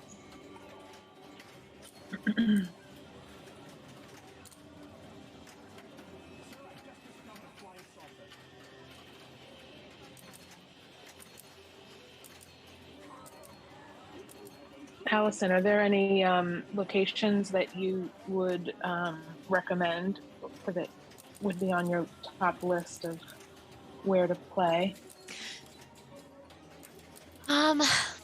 Well, I would say the place that I'm most excited to get back to would be Bear Moose, because I really liked the lineup there. I mean, he's got a creature, so Creature's my favorite.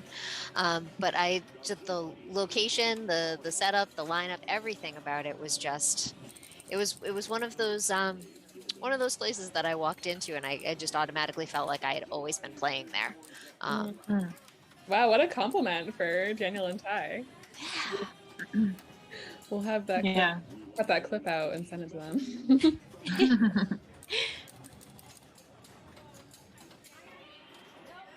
And it's been so long. I would love to get myself back to A4 again. Yeah, I miss playing there. I've been going there. I miss the grilled cheese too. Oh yeah. No, I've been there probably like 2 or 3 times in the past month. It's just as good. Nothing's changed except the lineup, nice. But yeah. But it sounds like the lineup is pretty righteous. I do miss Medieval Madness and Attack on Mars because those are my other favorites. Yep. Oh, they're not there anymore. They're not, and I let Mitch know my feelings. He's aware. Okay. Well, I'm sure you speak for all of us. Mm-hmm.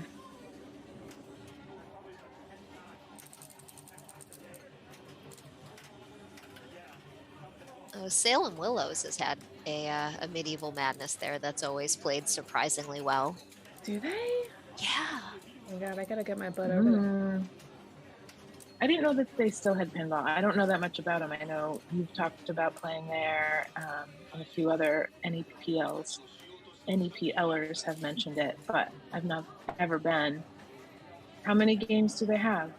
Oh, somewhere around a dozen. Oh wow. Yeah, they're not all in the best of conditions, and not all of them are functioning, but I bet they're better than Canopy Lake, though.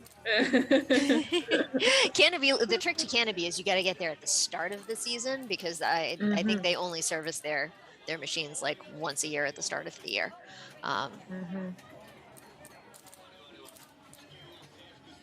But it's nice to be able to put a quarter in and play a game, or 50 cents, you know? Have you been lately? Have the prices gone up at all? I have not been lately. Last time I was at last time I was at the Willows was last summer, and Canopy's been a little bit for me. Yeah, me too. I shouldn't call them out like that. It's great they have pinball at all.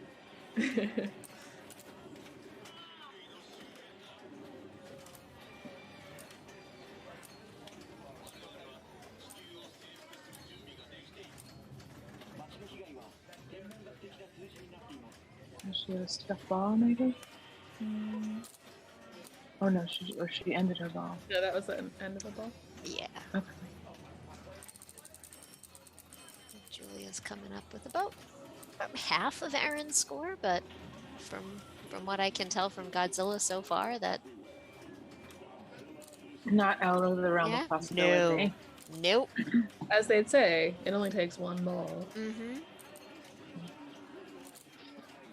The old classic.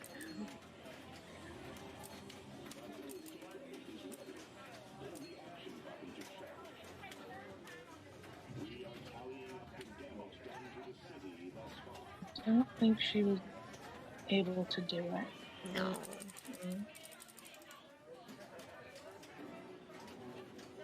No. Still a good effort. Yeah.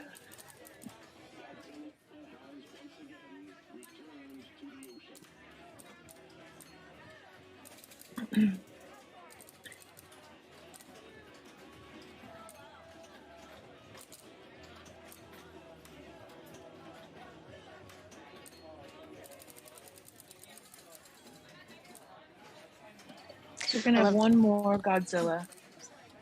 Sorry, go ahead, Allison. I was going to say, I love the little glimpses of pinball camaraderie that we see in the background. Yeah. Mm-hmm. I think it had been a while since a lot of us had seen each other. A lot of us, like, since the last Silverbelle, which was in November the year before. Yep. At our spring event, we had fewer than 20 players, so a small group of us was able to get together, but for the broader group, it was last November. We did have a lot of players this time around who had not played in our tournament before. We got to meet a lot of the people. In fact, the two players coming onto Godzilla now are players that are new to me, at least. I don't know if either of you have met them. Ann Whipple is from Portsmouth, and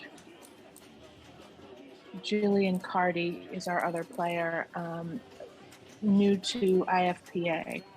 So this was her first registered pinball event on IFPA. No, I've not had the pleasure of meeting or playing against either. I've met Anne a few times. Just ran into them at the Double Bull at the National Pinball Day, which was fun because all the games are on free play, so clutch. Mm-hmm. I would have loved to have been there for that. That would have been fun. But Jillian, I don't know.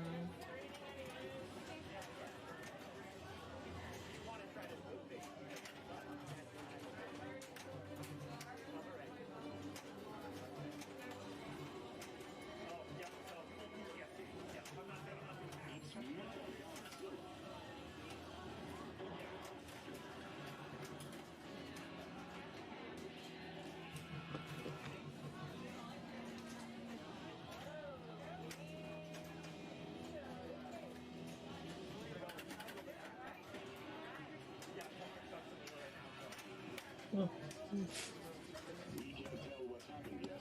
We'll send a report as soon as we know.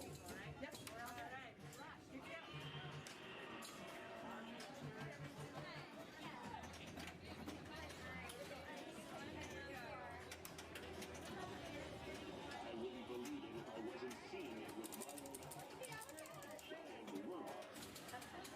She's got the shirt on from last year's Pintastic, but I don't think she came to the Brawl last year, though. She's not playing as player one, is she? I Uh, only she's saw playing- one score up there. I only know that because I also designed that shirt. Another excellent shirt. Oh, Sharon, you are correct. There is just a single player up there. Yeah. Oh, I think I might have just realized it. Oh. Whoop. Yeah.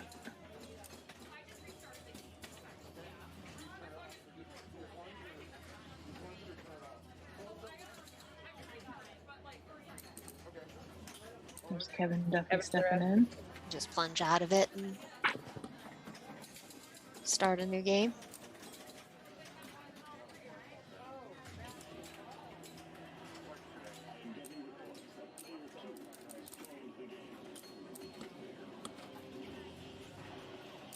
It was just practice.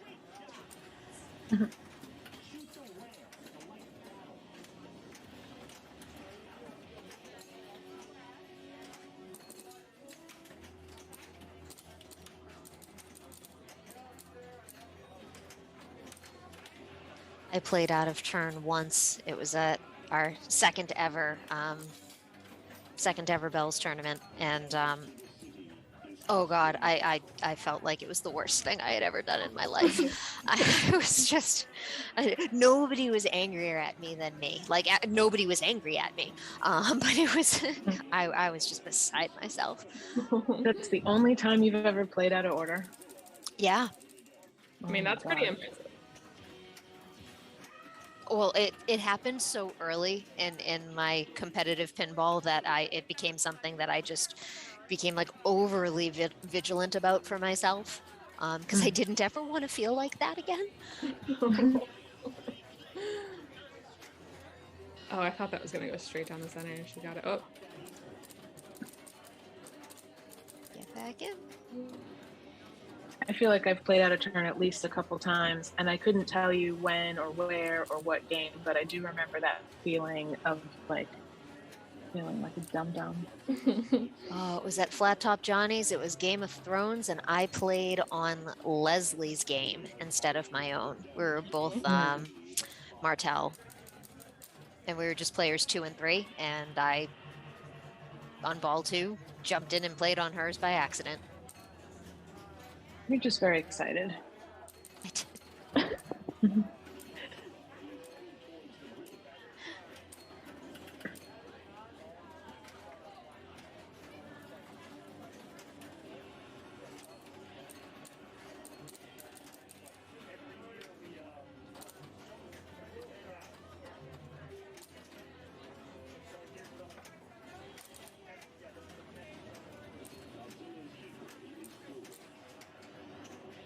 Oh, those loops certainly seem addicting.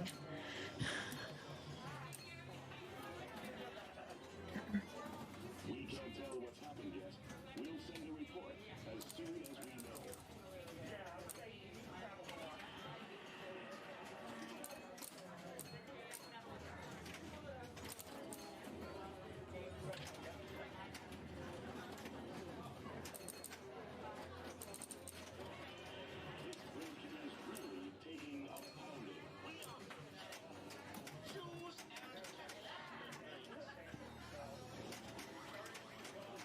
Oh, we've got a battle against Abira again.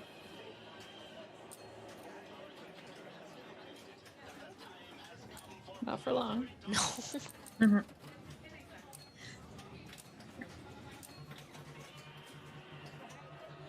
If Elvis was a generous and benevolent king, Godzilla seems to be the exact opposite.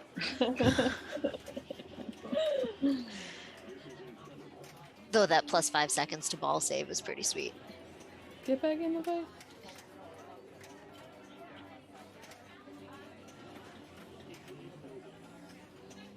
The heat ray is charging.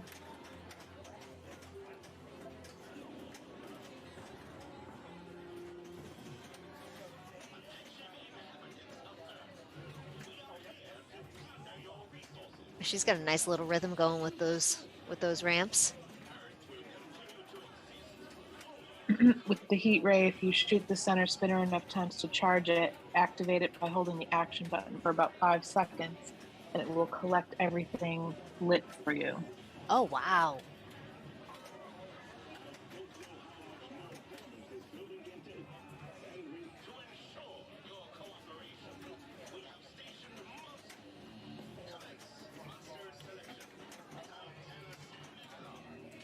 Kaiju battle. Who are we getting? Megalon again. Oh, Megalon. Not Megalodon. No, wrong No. game.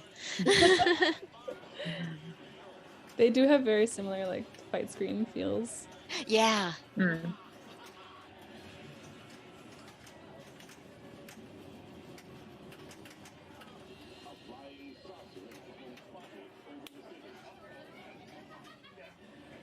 So I noticed that that bar in the top left corner tells you how many levels I think it's of the power-ups you are or have. Oh, okay.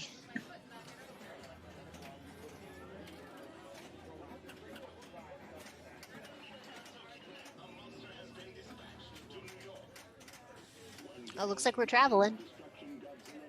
Where are we going? We're going back to Tokyo. Oh,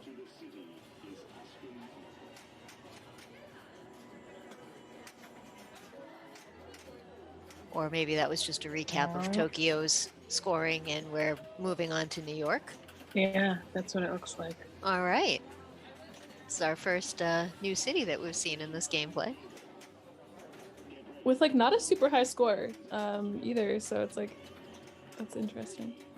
Yeah, she got through that. Yeah. Moved through it quickly.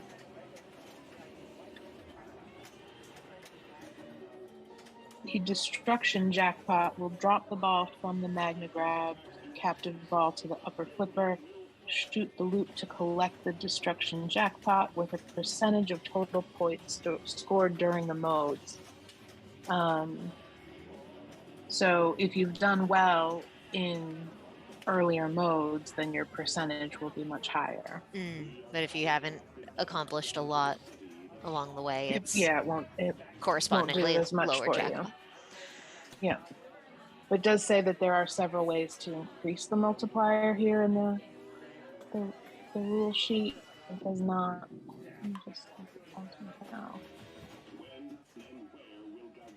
No, don't go into detail on that. The rule sheets on this is epic. There is just so much information for this game.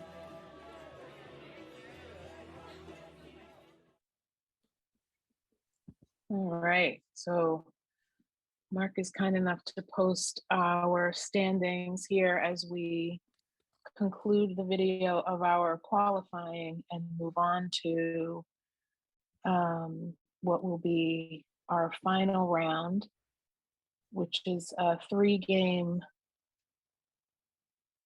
round with our top 4 players. But if you notice in our standings, we have a tie for second. Oh, sorry, wait, no. They've been updated there real quick. We had a tiebreaker between Jody Stallman and Stephanie Gaida, and Jody therefore advanced to finals.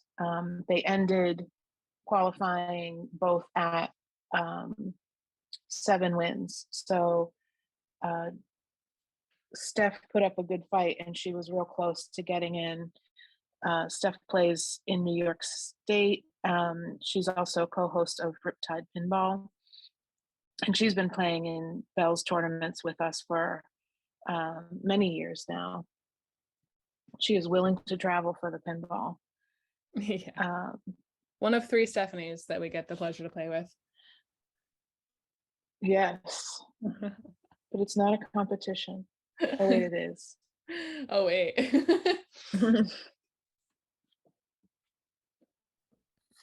Did we do a group shot with all the Stephanies? Not this year, because it was just me and Steph G. Stephanie, the other Stephanie wasn't there this year. Stephanie Harvey.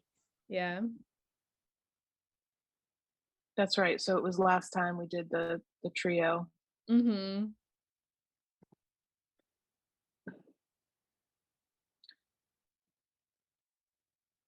So we're going to see some gameplay and finals on some games that we've played before today, and that'll be fun in the sense that we all kind of know the games a little bit better. And we have one game, and I'm not going to say it because our listeners can guess what the third game is going to be. Yeah, no spoilers yet. Going into our first game of finals, I got Jody up.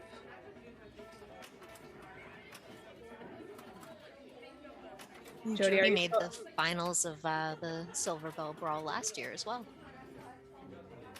Yeah, are you still watching with us, Jody? She was here earlier.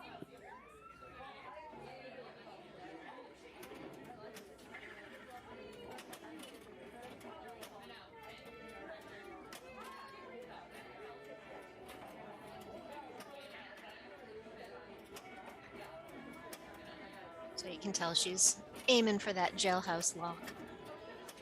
And she's got her T and her C lit, but couldn't get that B. Oh, nice. She's still here. Cool. You get to watch yourself play.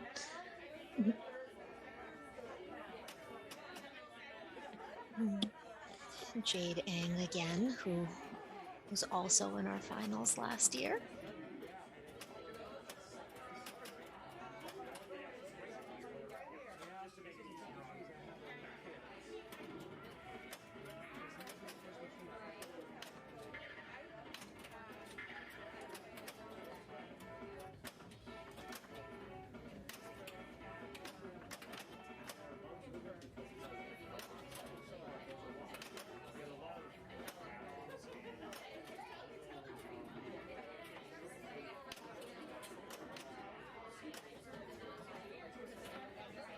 So that the left ramp leads you to the upper playfield with the tricky little flipper shot to the Heartbreak Hotel, which is what's kind of up against the upper part of the right ramp. And you got to hit that once to open the hotel, and then you have to hit it a second time and actually get your ball into the hotel to start the multi-ball.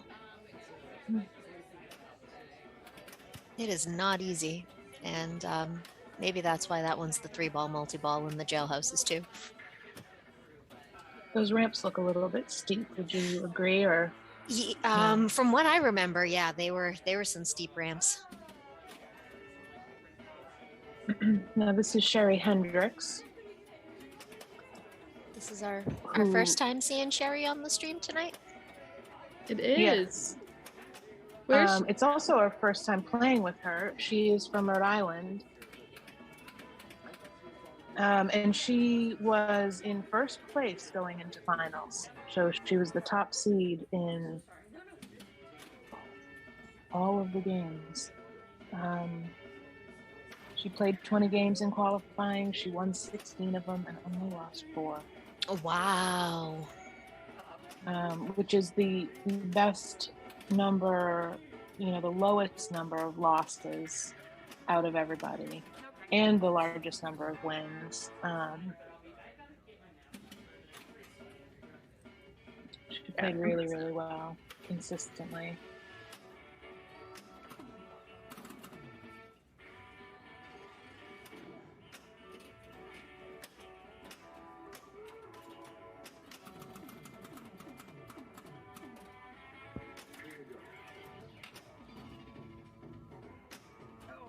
I didn't happen to notice what Elvis gave her as a scarf award.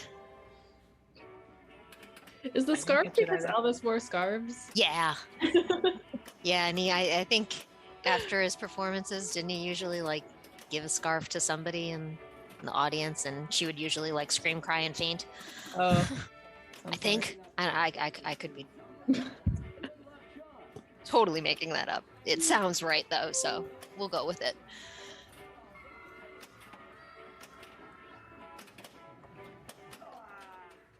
I know most of the music that they used for this came from 2 of his television specials, that big 68 comeback special, and then one of his Hawaiian specials. I think you know a lot more about Elvis than I do.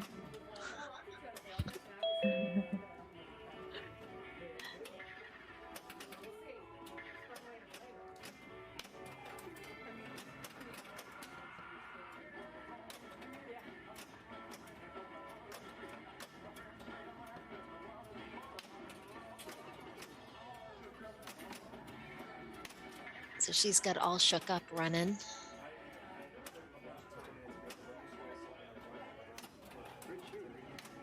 Yeah, it's fun that we have 2 New York Belles up against each other again this time.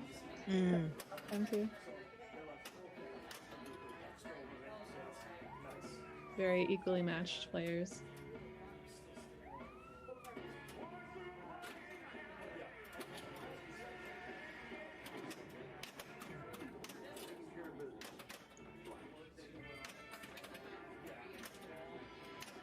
I see Kristen B in the background.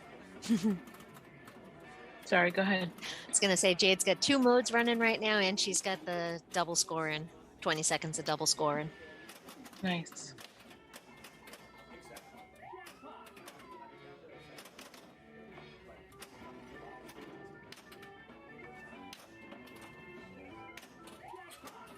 I'd be curious to know if there's an Elvis that the New York players get to play on in their neck of the woods? Oh, that's a good question.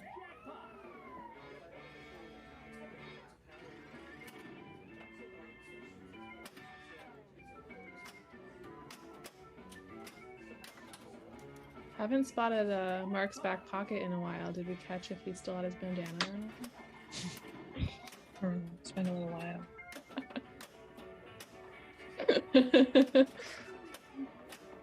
Don't think I forgot.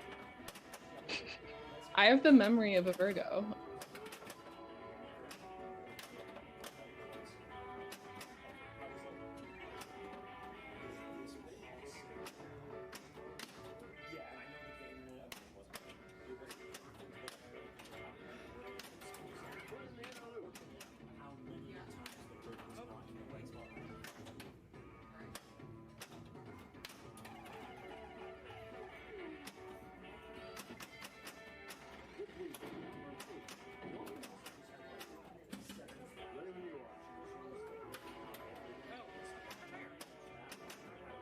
Mark says he thinks there was an Elvis at Levi's spot, but can't find evidence of one currently in New York.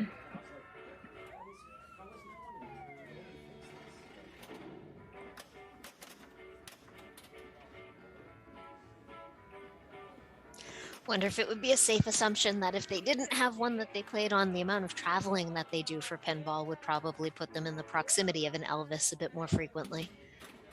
Or they're just so good that they can just step onto a game fresh and know what they're That doing. too. That too. Well, and they have had a little bit of gameplay on it over the course of the day. So even in just what we've recorded, we know Kate played it earlier today. And I mean, most likely everybody's played it at least once, you know? Mm-hmm. So I could played... tell. Oh, sorry. No, that's right. I was just recalling that I think I did play on almost every game that was in the tournament at least once. I just noticed on the display from the Screaming fans that it said that you earn an encore letter at 6 Screaming fans. So that would be the other way that you get those encore letters. That nice. Haven't had anything to do with the gameplay today, but you know, I know about them, so I'm going to talk about them. That was a quick ball for Kate. Oh. And here comes player 1. All 3? All 3. Yep. Jade's in the lead. Yeah, she's well in advance. The others are all within shooting distance of each other. Mm-hmm.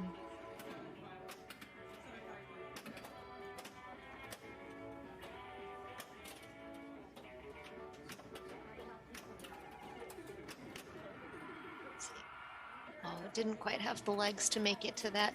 There she goes. All right, so her the door is open. You can see it up in the corner there. The door to the Heartbreak Hotel is open, and she's in. Yes.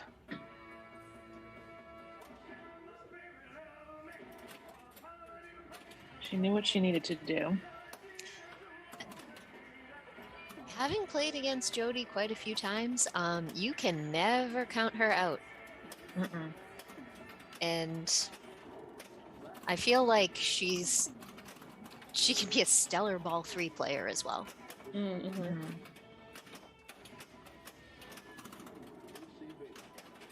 There's her double scoring for 20 seconds. Plus all shook up.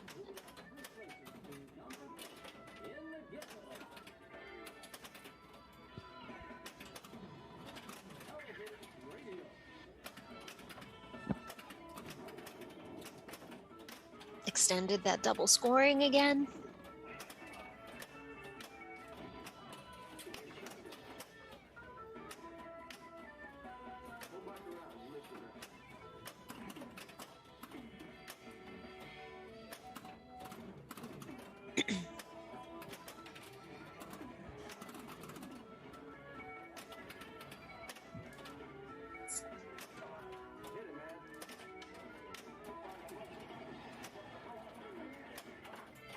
She down to just one ball, or has she got a? Yeah, she's out of the multi-ball mode now and back to one.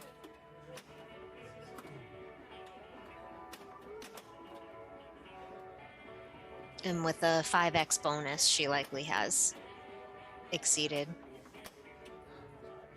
Jade's score at this point. Yeah, but she's... Oh, what's Elvis gonna gift her? Video mode. Oh. Time for Guitar Hero. Yep. So yeah, you want to time your flipper hits right to when the arrow is meeting the arrow at the bottom. Well, is it Guitar Hero or is it Dance Dance Revolution? Let's be real. Aren't they both the same? I mean, in all honesty.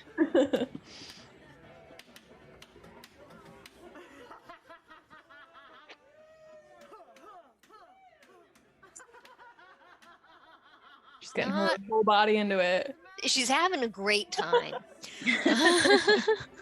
She's tapping her feet to the video mode too.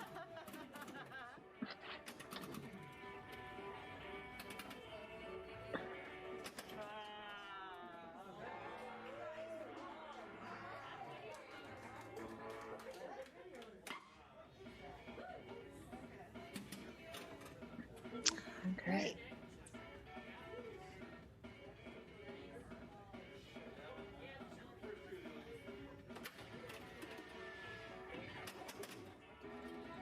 Don't you always, if you're playing after somebody who has just had a good ball, you have to kind of like check yourself to see, is this going to intimidate me and I'm going to tank, or am I going to like be able to rally against it?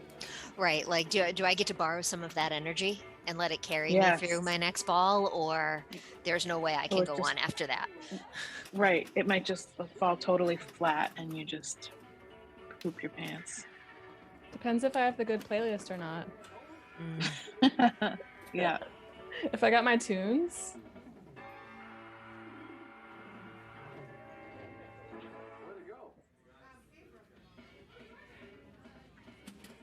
And she didn't quite catch up to Jody.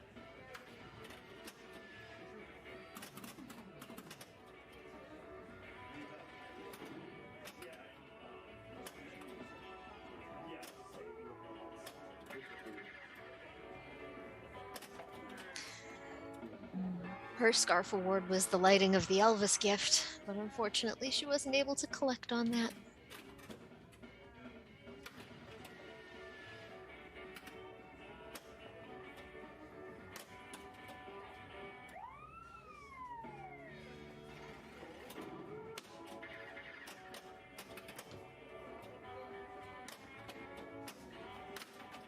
Oh. Robbed.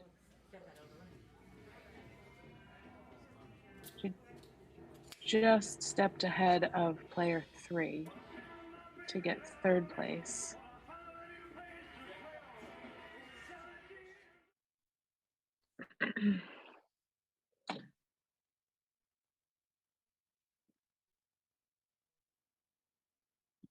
Oh, I saw Mark's bandana in the back pocket You did? when he walked by. Okay. Yep. God, I looked away for Good. 1 second. Good eye. I also see those phenomenal trophies that we had made. Mm. Oh yeah, our They're theme this year good. was a lava lamp. Last year we did like a crystal ball, and this year it was a lava lamp. So we have these like fun lava lamp inspired trophies. They're amazing. UX store with our expert design team, Steph and Kristen Gregory, made that come to life. And Kristen was kind enough to donate those. Yeah, but it was also Allison's idea to do the lava lamp this year. So credit. Indeed, which credit was there. original idea for all graphics was hers. It's a team effort. I'm happy to be a part of it. What else did we have for prizes? While we're waiting for our next game, we could maybe talk a bit about that. Looks like we have was that a Hot Wheels? Yeah, we had a Translate Hot that Wheels back Backlash or backlash. translates. Yeah. There was a playfield donated by Aaron What was the playfield of? Was it Willy Wonka? It is Jersey Jack. I can't remember which game it was though.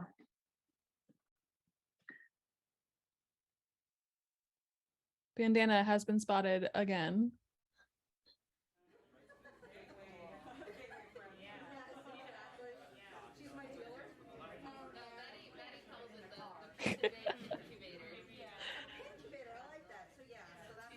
Hopefully we can safely say that Mark did not lose it at the Silverbelle Brawl.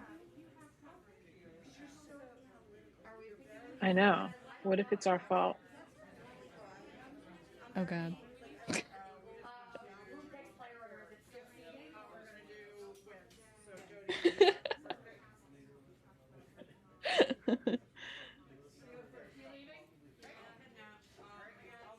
What are you laughing at? Is somebody saying something funny in the chat? I can't see the chat. Oh, you can't see the chat? No, Mark just said, for the record, I never said this. Facepalm emoji.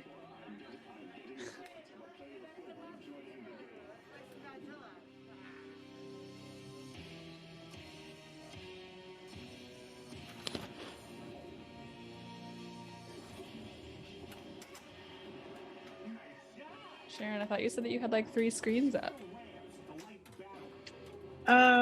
I do, but they're not all, when I was watching with Twitch, there is a difference in the timeline, in the timing from what I'm seeing. It might be my Wi-Fi or something.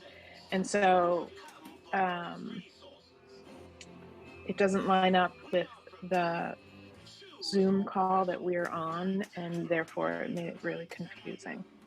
Oh, I just have the chat going from Twitch. Yeah. I might be able to do that now.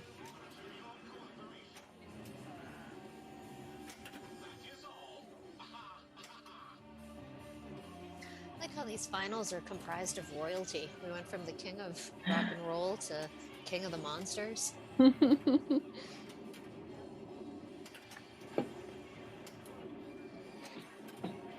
And a mystery game 3.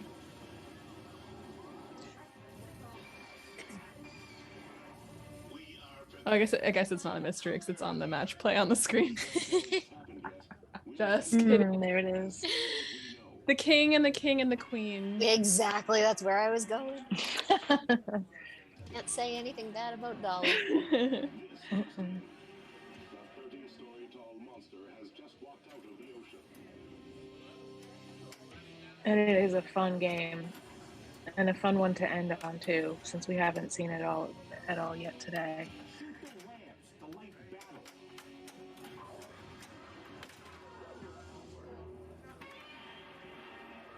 That did not make Kate happy.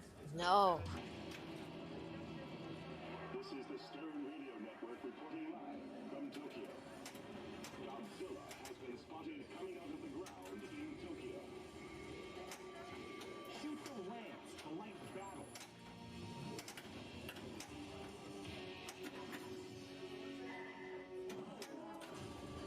I wouldn't believe it if I wasn't seeing it with my own eyes. A giant robot. Godzilla's heat ray is building. There is massive destruction everywhere. Mecha Godzilla's shield is gone. What did we determine the playtime was going to be this year? Did we say, was it 90 minutes? We've got probably another 40 minutes or so. No, I meant, sorry, I wasn't clear. With the Flip Frenzy timing. Did we do 90 minutes of Flip Frenzy and then into the finals? Oh, we did 2 hours, I want to say. It was the 2 full? Okay. Right, Sharon? I'm just trying to think. Well, we had shortened it because of the in-person registration. Yeah, we wanted to leave a little extra time for that, and then we also just didn't want to run too late, and make sure that we had enough time for both finals and for awards and the whole kit and caboodle, and also just to make sure that we weren't all just playing for hours and feeling just spent by the end of it. Because there are times when if qualifying is on the longer side, especially if you've got players who it's their first tournament or they're enjoying the rest of the Pintastic event, that tightening it up a little bit makes it more enjoyable.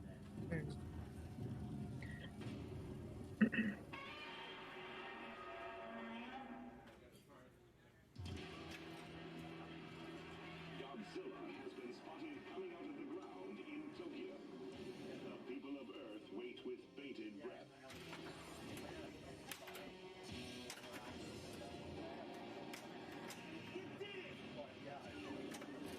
Shoot the rams, a light battle.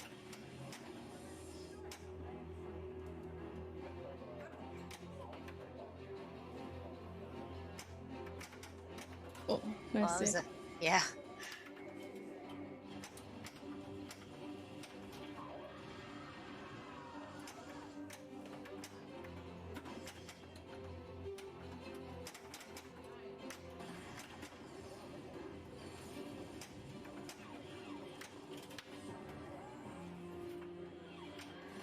Attention inhabitants of Earth. We are here to plunder your resources. We will return after these messages from Bonus. All right, going into ball 2. How's everyone standing right now?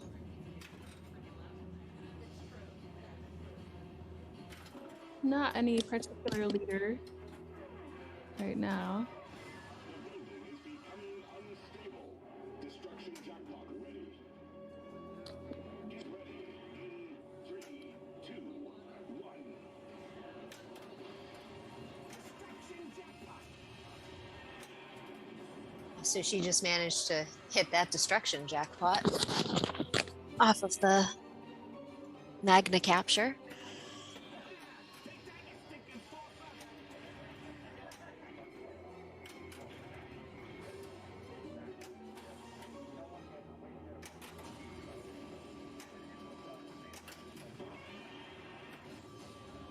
I can't believe what I'm seeing.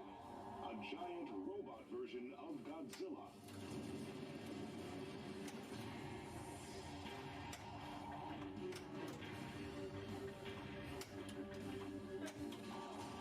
Look, the shield is down.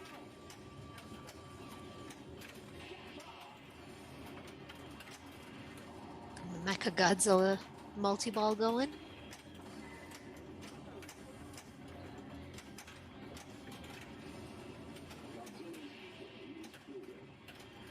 Jackpot.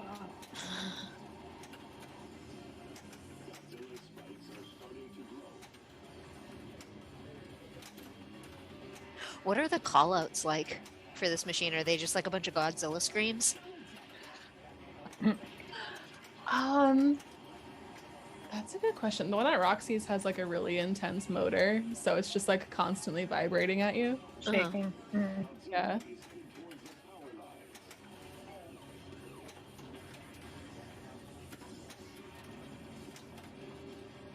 Godzilla's heat ray is ready. Hold the action button to charge. I'm also trying to figure out the light pattern in front of the building. The power lines. If it is indicative of Godzilla has been thrown into some progress in the game. Like now it's solid red. Mm. So I don't know if that's related to the power up or.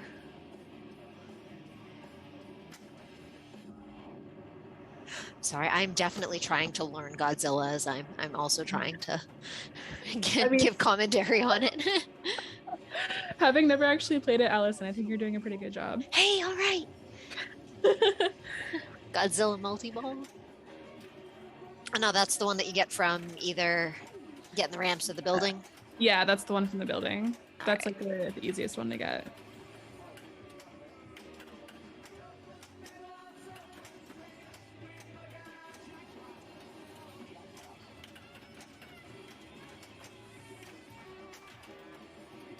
Yeah, with the Godzilla multi-ball, it's just those three main dots, the ramps and the building.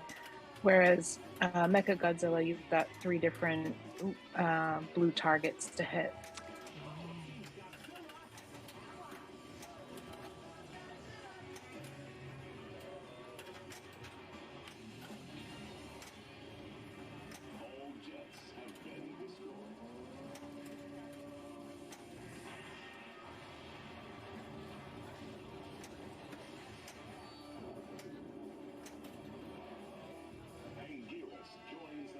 And Anguirus has joined the battle.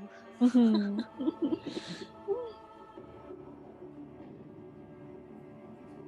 So what are our options? Mechagodzilla. Increased base jackpot. Oh, looks like we're traveling again. Okay, Where we so going? she's going Nice. to London. Reports are coming in that Godzilla may be making his way to another city. We are tallying up the damage done to the city. So there's our Tokyo destruction. Our carnage bonus. Nice.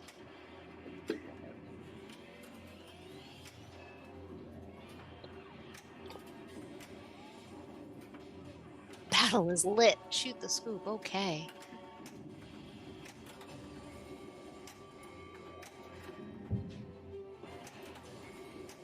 It seems like that would be a similar scoop to like Guardians of the Galaxy or maybe Exactly. Star Wars. This city is astronomical.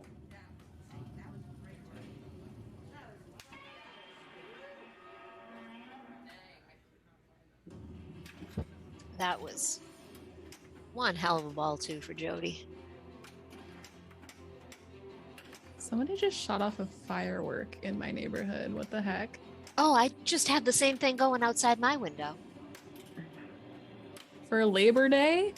What is this? Oh, come on now, Americans! They don't miss any opportunity to blow things up. My dog recently learned how to climb into my closet when he's scared, so he just did that. It's Oh, honestly the cutest thing I've ever seen because he's just like crawled into a pile of sweatshirts and just his head is poking out. oh, Oh, poor little man. sweet boy finding himself someplace to feel safe. I am blessedly lucky that both of my boys are not afraid of thunder or fireworks. Yeah, that's amazing. It's my first two dogs were terrified.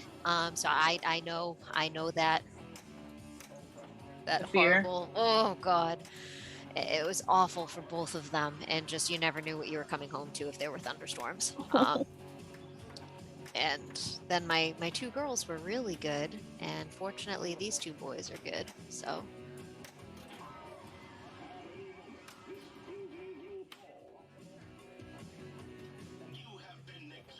Oh, Screw you, Tyrannosaurus. Titanosaurus. yeah, Excuse me. Titanosaurus. We can't tell what's happened yet. We'll send a report as soon as we know.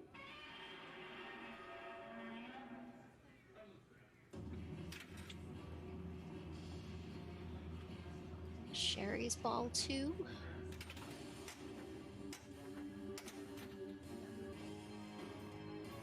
Oh, Sherry also gets to travel. where are we going?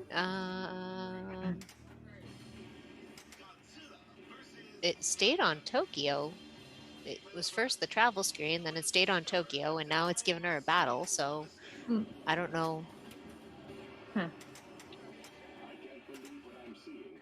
Two huge monsters are about to fight. Well, that was unfortunate. No. Computer has calculated that the time has come for planetary domination.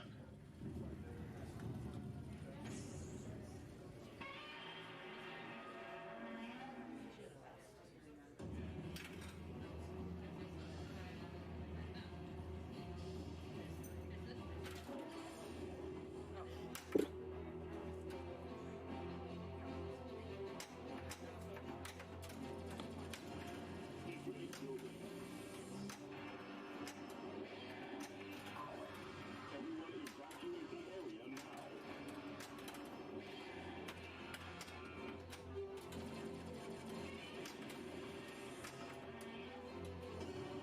Godzilla's heat ray is building. She really just did a number on those loops. I was just thinking that. I was like, yep, my loop queen.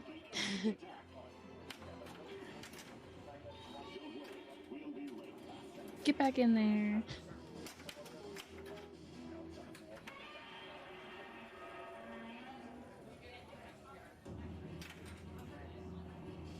I feel like that ball should have scored her more than that, but we've already established that Godzilla is not benevolent, so Yeah.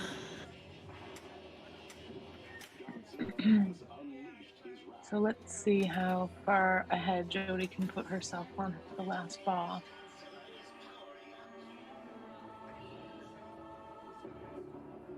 She's got a tier 2 battle.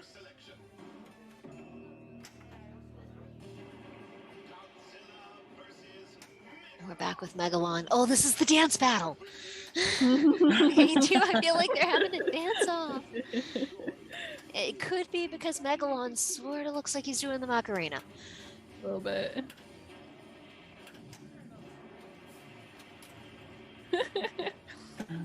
Can't unsee it. Nope. I can't believe what I'm seeing. A giant robot version of Godzilla.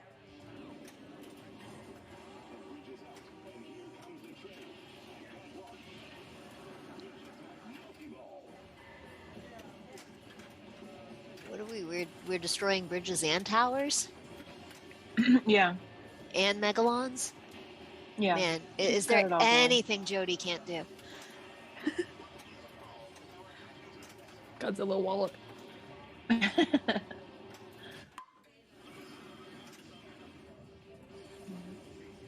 Jackpot's getting bigger. The multi-ball. Jackpot multi-ball total about 5,000, 6,000 points. Well, she earned a replay.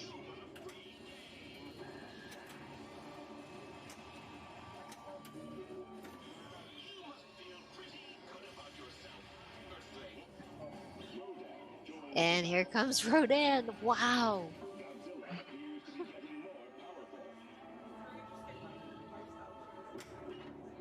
Tier 2 battle. Oh, I wish I could read what the screen says a little bit better. Just Yeah. a tank attack multi-ball? Tank I attack. don't think we've seen this multi-ball. one yet. Nope, that's new. You shoot the green tank shots to light the scoop to start this 2-ball multi-ball. Okay. Defeat the tanks before they attack you and cash out the super jackpot at the maser cannon target.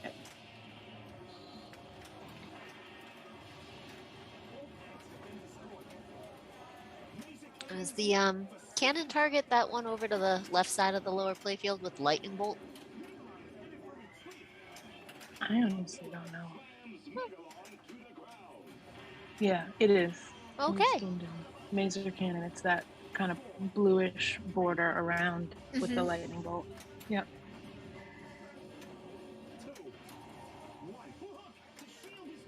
That looks like a tricky shot. That looks like it's designed to just drain you after you hit it. Mm-hmm.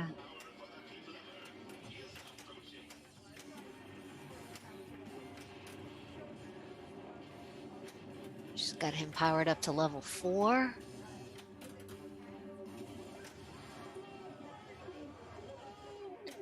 Dang, she's crushing it. Like I said. Oh, here, we've got Mecha Godzilla multi-ball now, right? Yep. Yep.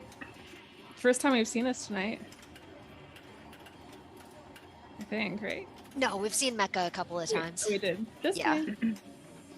The tank was new, though. Godzilla seems quite ready to attack. She added a ball.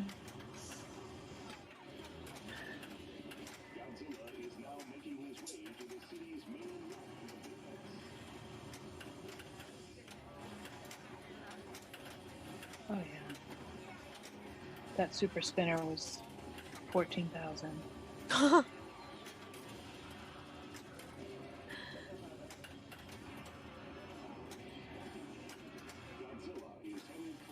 Well, we asked what she could do to keep herself ahead of the game on ball 3, and she pretty much tripled her score.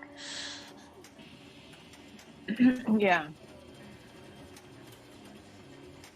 I haven't seen any indication of what her bonus is going to be like, but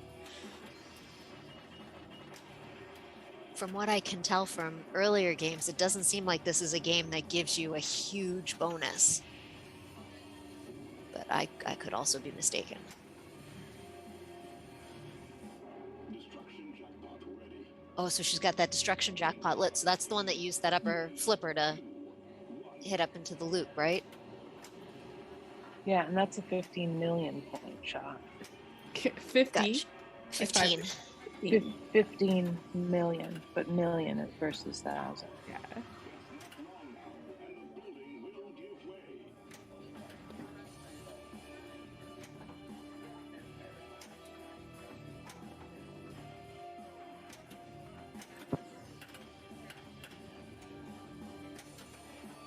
Godzilla appears to be getting more powerful. Choose and perish, Earthlings. Okay. Oh, so it looks like we're heading into a tier 2 battle. Woo! Excellent. So it's a Godzilla and a friend plus 2 enemies. It's like a tag team. Wow. It Yeah. sure is.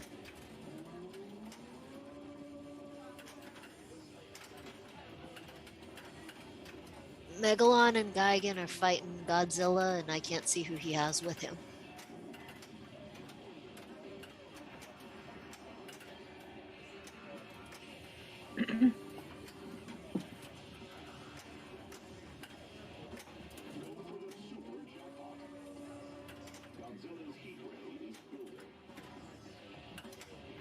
I wonder if she knows with the heat ray to push and hold the button.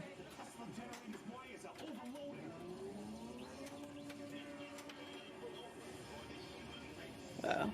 Amazing ball, Jody. Wow.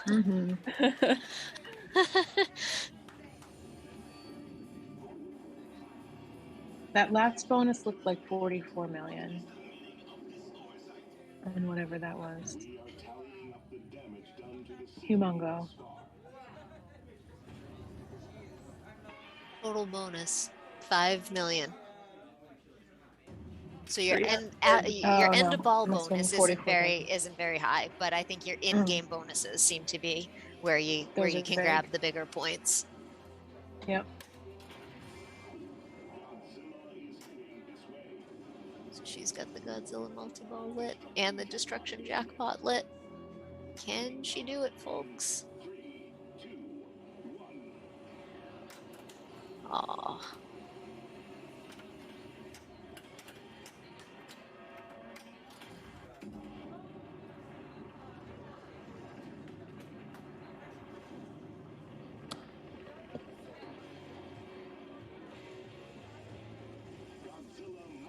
It's a fitting shirt for this game. It really is. Oh no. I think the only way it would be a better fit would be if we had a Jurassic Park going. Oh yeah. There's one of those at Roxy's now too, Allison. I was just about to say that's a game that I miss.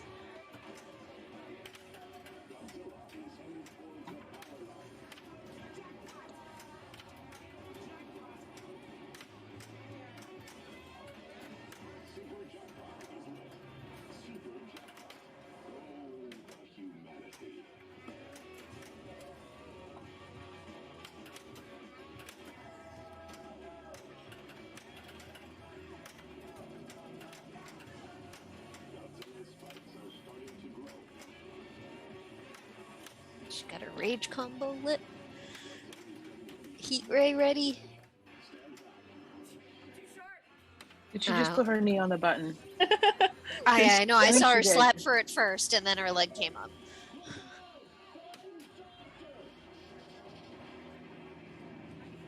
Oh, thanks.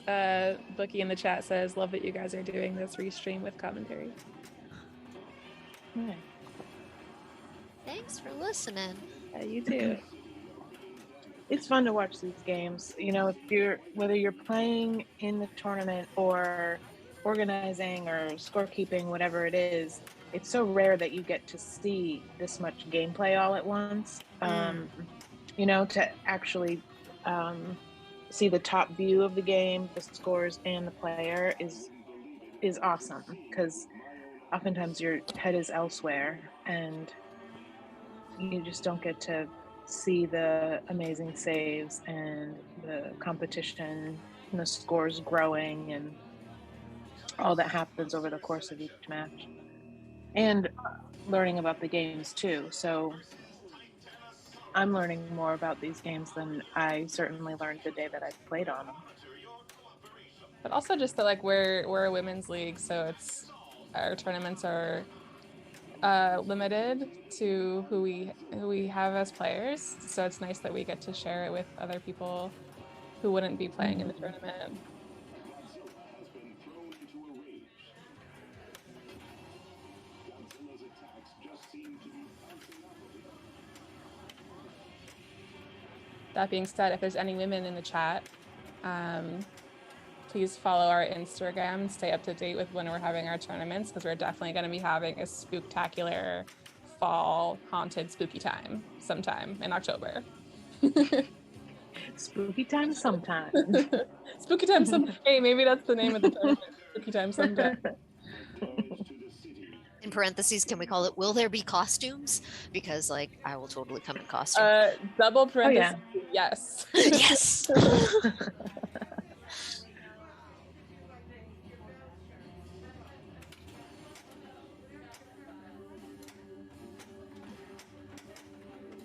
Especially if we're at Roxy's, because that's the place to wear a costume if there ever was one. Well, you would certainly know. You had that killer costume last year. Thank you. Yeah, you did. Oh my gosh. How are you going to top that? I'm not. I'm tired this year.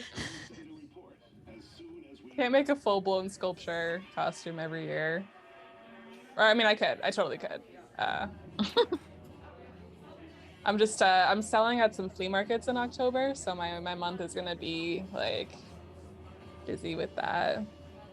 Last year I started making. Is that Silverbelle flea markets? The Silverbelle flea market. Come say hi to me if you're in Silverbelle on October 2nd. Because last year that costume, I started making it in like August. It took me a while.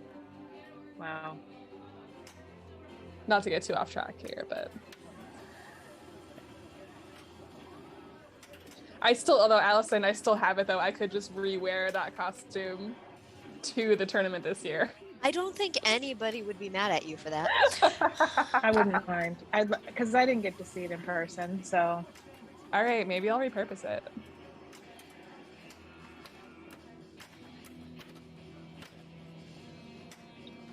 We've been very cryptic here, but I made a Sauron costume from Lord of the Rings last year, and yeah, It was all out. What's the part that you had to sculpt? Oh, I made the helmet. I made the helmet and like the shoulder spikes and the weapon. It was the whole thing. All right, so she's still going. Mm-hmm. Sorry, for a second there, I thought that she drained. No, she had a nice little save on the out lane there, on the left out lane.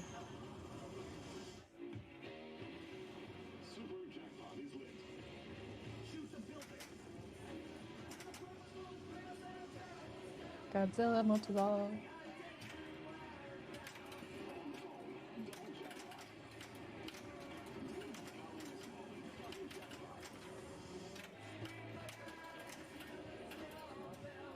Quick 12 million off the spinner there.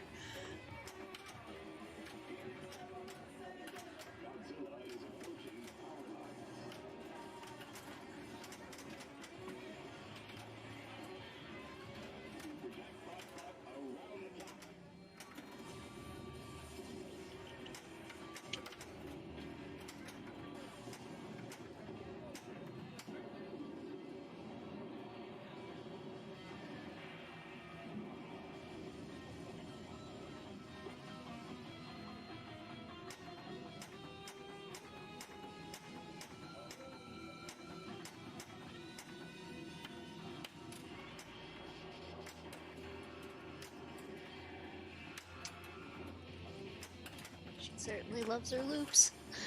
Oh.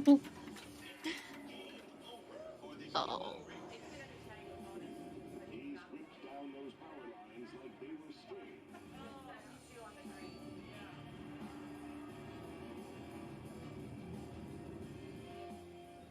We will return after these messages from both.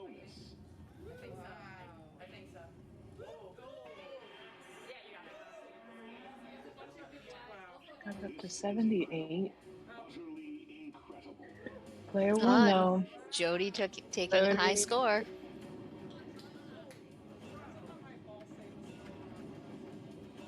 High score number 4. And secret combo champion. That might have been from earlier. So Jade did surpass player 2, so she came in second on that. Mm-hmm. So she really improved her position there. Nice job.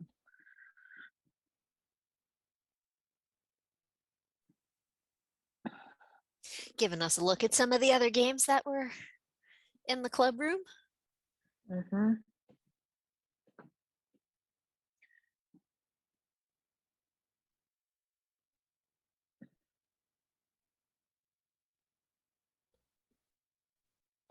So Kristen B, who's in this snap here with the black t-shirt and the bluish bells logo, she's been organizing Connecticut Bells and Chimes and helped with this event as well.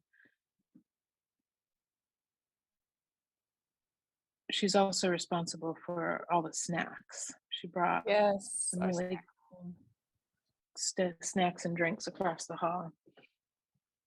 She's the one with the Costco membership, so she's on the snack. Snack patrol.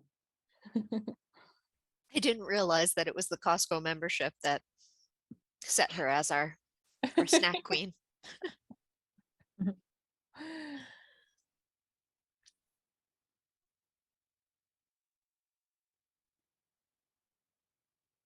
And there's also, you can get a glimpse of our posters right there we were handing out. The lava lamp poster. Such a good poster. The color is just so gorgeous. That's Jess Warren on the left. She plays out of New York. Those shorts were really popular this year. Those are from Soft Plunge Pinball Apparel. Yep. Like 3 people had those shorts. Our last game is Dolly Parton. Ooh. Awesome. Such a beautiful game. This is a pretty classic ballet game. It's from the late 70s. 79. 79. Same year they released Paragon, which is one of my favorites. Love Paragon.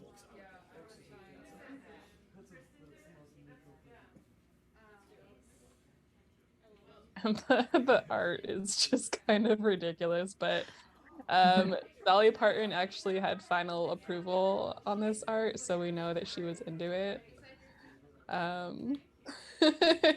It's the same artist who does a lot of those like 70s kind of ridiculous women designs. What's his name? Dave Christensen. He did Old Chicago and Future Spa, right?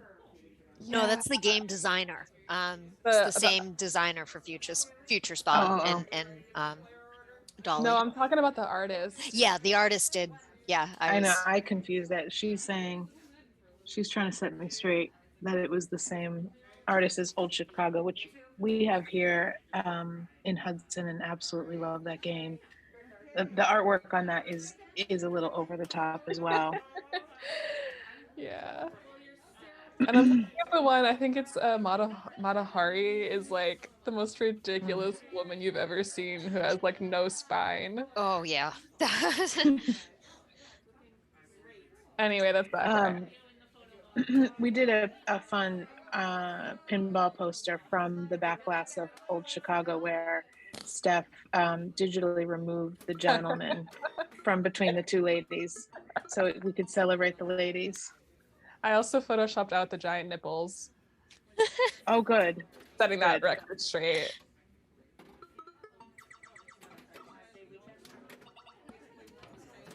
This guy had an art show. It was like an art show for his like pinball art. and it was called Broads, Boobs, and Buckles. Wow. I don't know how the buckles fit into it. I don't know. That can be our question for this year.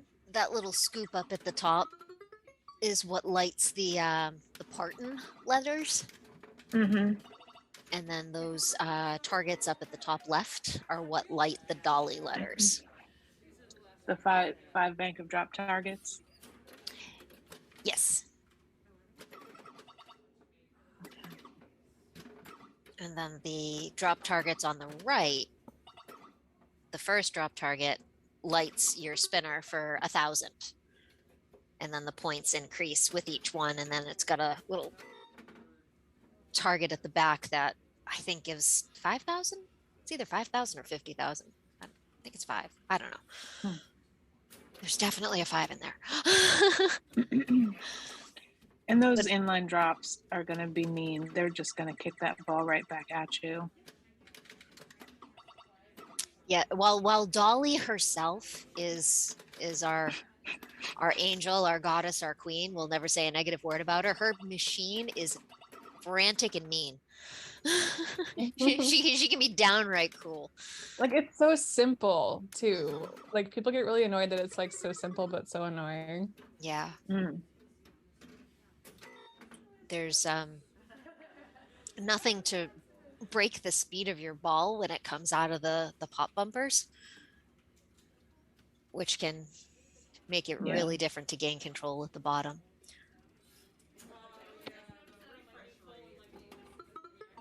And they're right in the middle, and they block you from getting those drops up top. So there's just a lot of stuff that you're likely to run into in the whole middle of the game that is gonna try to fire back at you.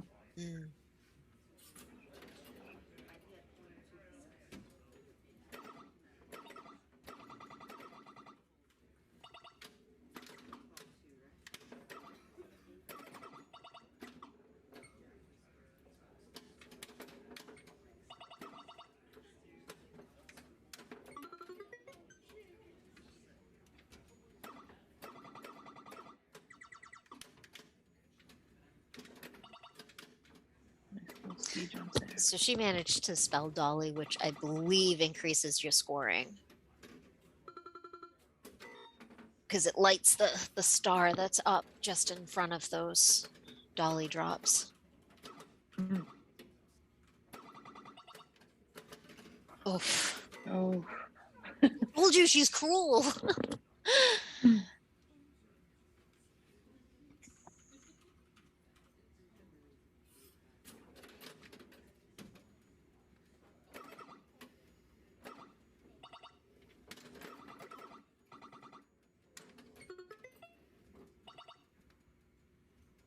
So it looks like Jade's in first place, right? The score is like kind of rotating through. It looks like she's got 45. Yes, from what I can tell, yes.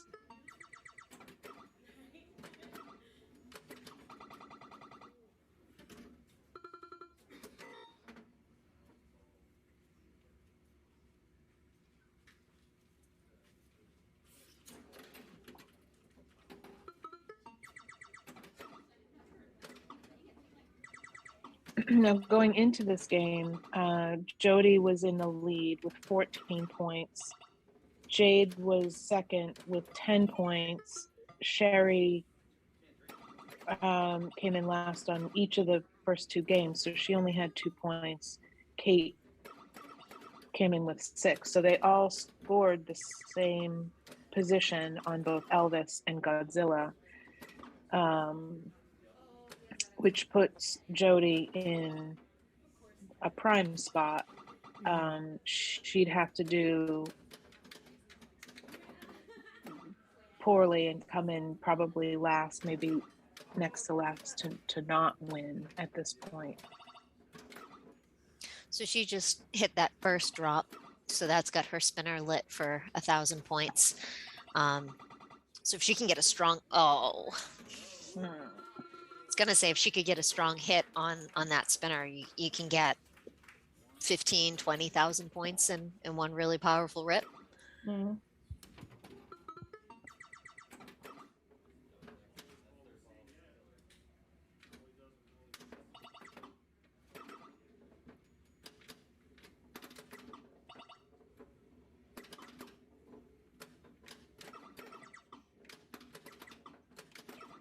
And you see the arm of the needle arm of the record player is a little, it's a tricky little shot, but it brings you back to the shooter lane. Shooter lane. Nice.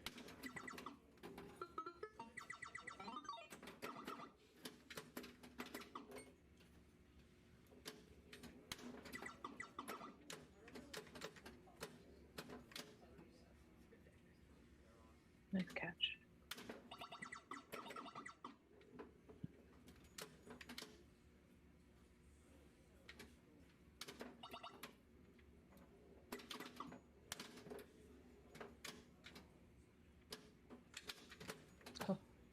Oh, nice. Tap pass.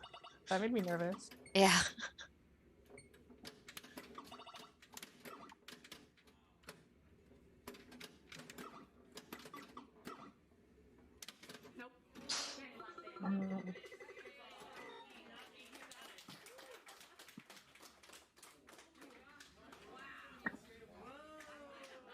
She played that ball really well. I mean, she played her whole game on Dolly really well.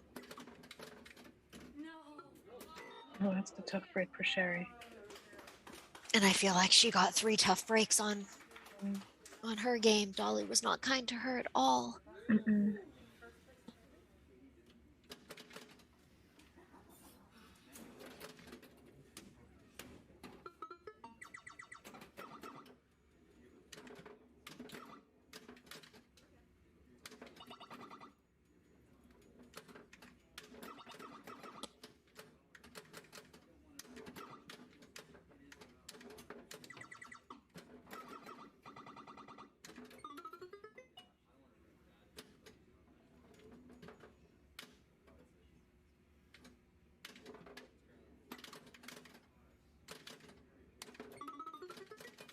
Whoop-de-loo.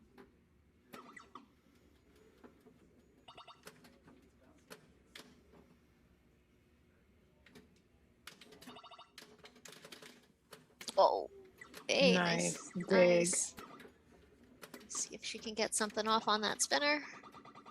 No, I just need to stop talking about the spinner when they're playing Dolly because it's just not boding well for anyone. I mean, I know that was ball 3, but Quit sorry, jinxing them. ladies. Sorry.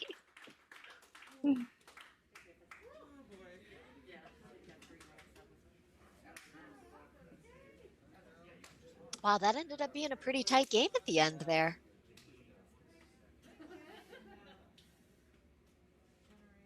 Looks like Jody was at 122, Kate was at 124, and Jade was around 106. Wow.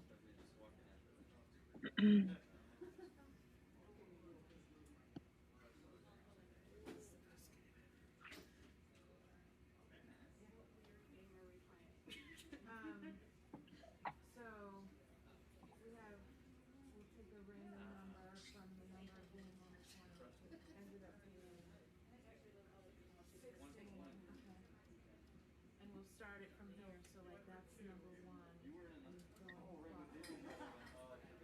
Is there a randomizer or match play? There is a randomizer. Yeah, you can let match play pick it. Do you want to let match play pick it? Yeah. I think you do. So to confirm what you said, I think everybody could gather, but just to repeat the standings on this match, Kate was first, Jody was second, Jade was third, and Sherry came in fourth.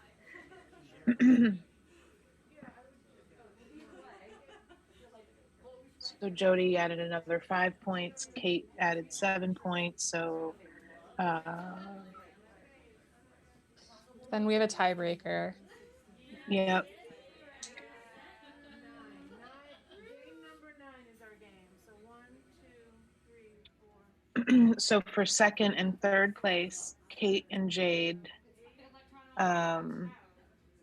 played a tiebreaker on kickoff, Which Oh, we have the tiebreaker. Cool. do we have it? Yeah. Oh, nice. All right, so I won't say We who weren't sure if we won. did or not. Oh, just kidding.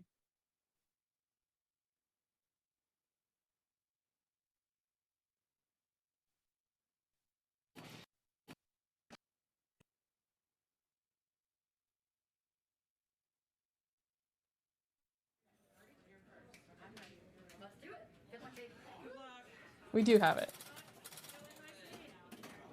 Cool. Thanks, Mark.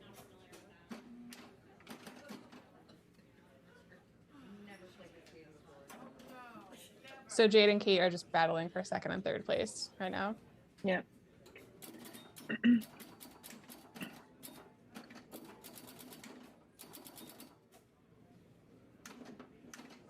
That double flipper on this game is so hard. Mm-hmm. Like your instinct is like you want to flip, but then like it can go right out the out lane. Yeah, you might not wanna.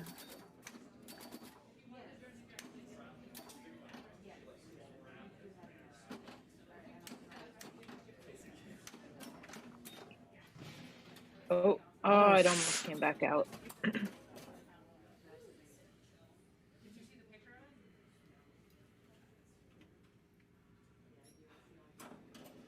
I feel like somebody should retheme this game as a Ted Lasso.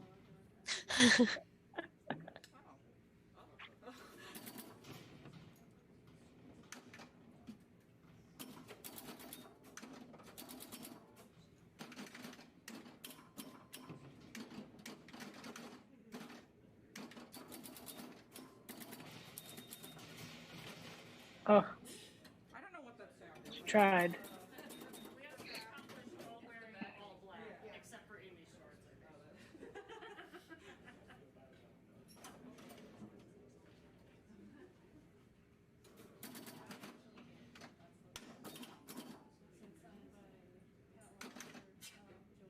Come on. Just hanging out, taking it sweet time. Mm-hmm. Oh Again, my hanging out goodness. there. How weird is that?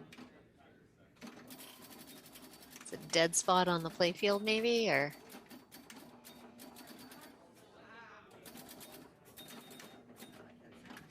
Yeah, the spinner sound is really awesome. Wow. Okay.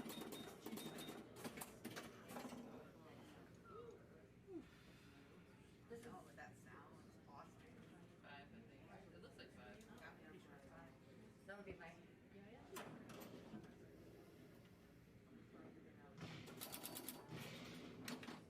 This game just makes me want to play World Cup. or dog soccer.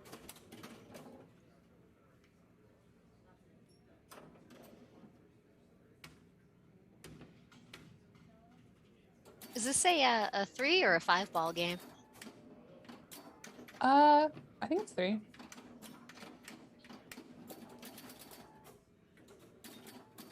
I could be wrong. No, it looks like a 5er. Although it must be, yeah, because Kate's still playing and they're on ball 3. And she's ahead now by a few thousand.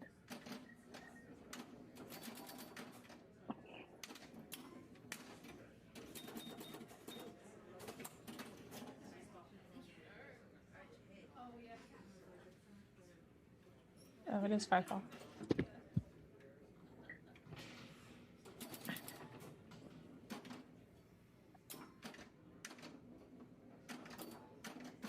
I feel like anytime a game is 5 balls, I just know it's going to be brutal.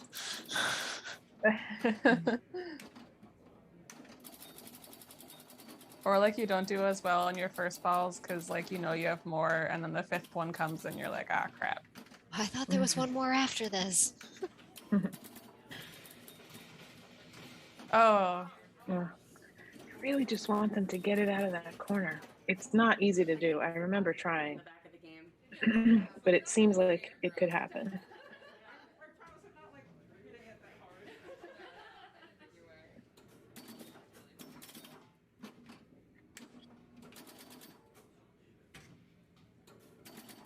It's probably one of those instances where the intuition you have about timing is just not really what it needs to be.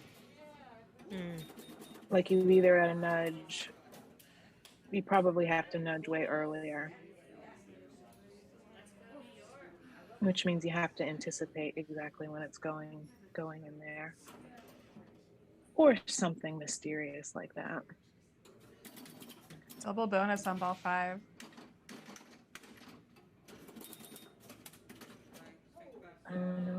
Oh man, she just forced her into her ball 5. Look at that.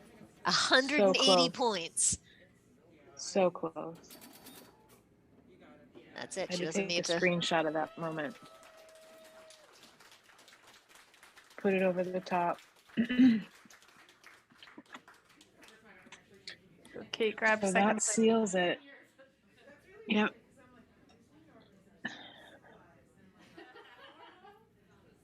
So there's our winner, Jody Stallman of Vermont, taking home the gold, even though there were no cash prizes. But a very cool trophy. Yep.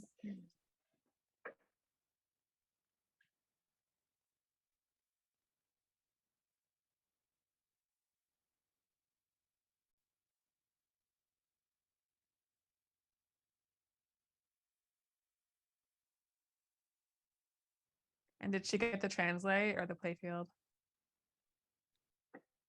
She's gonna choose in the moment, and I don't remember. Sherry Hendricks, 4th place. And in 3rd place,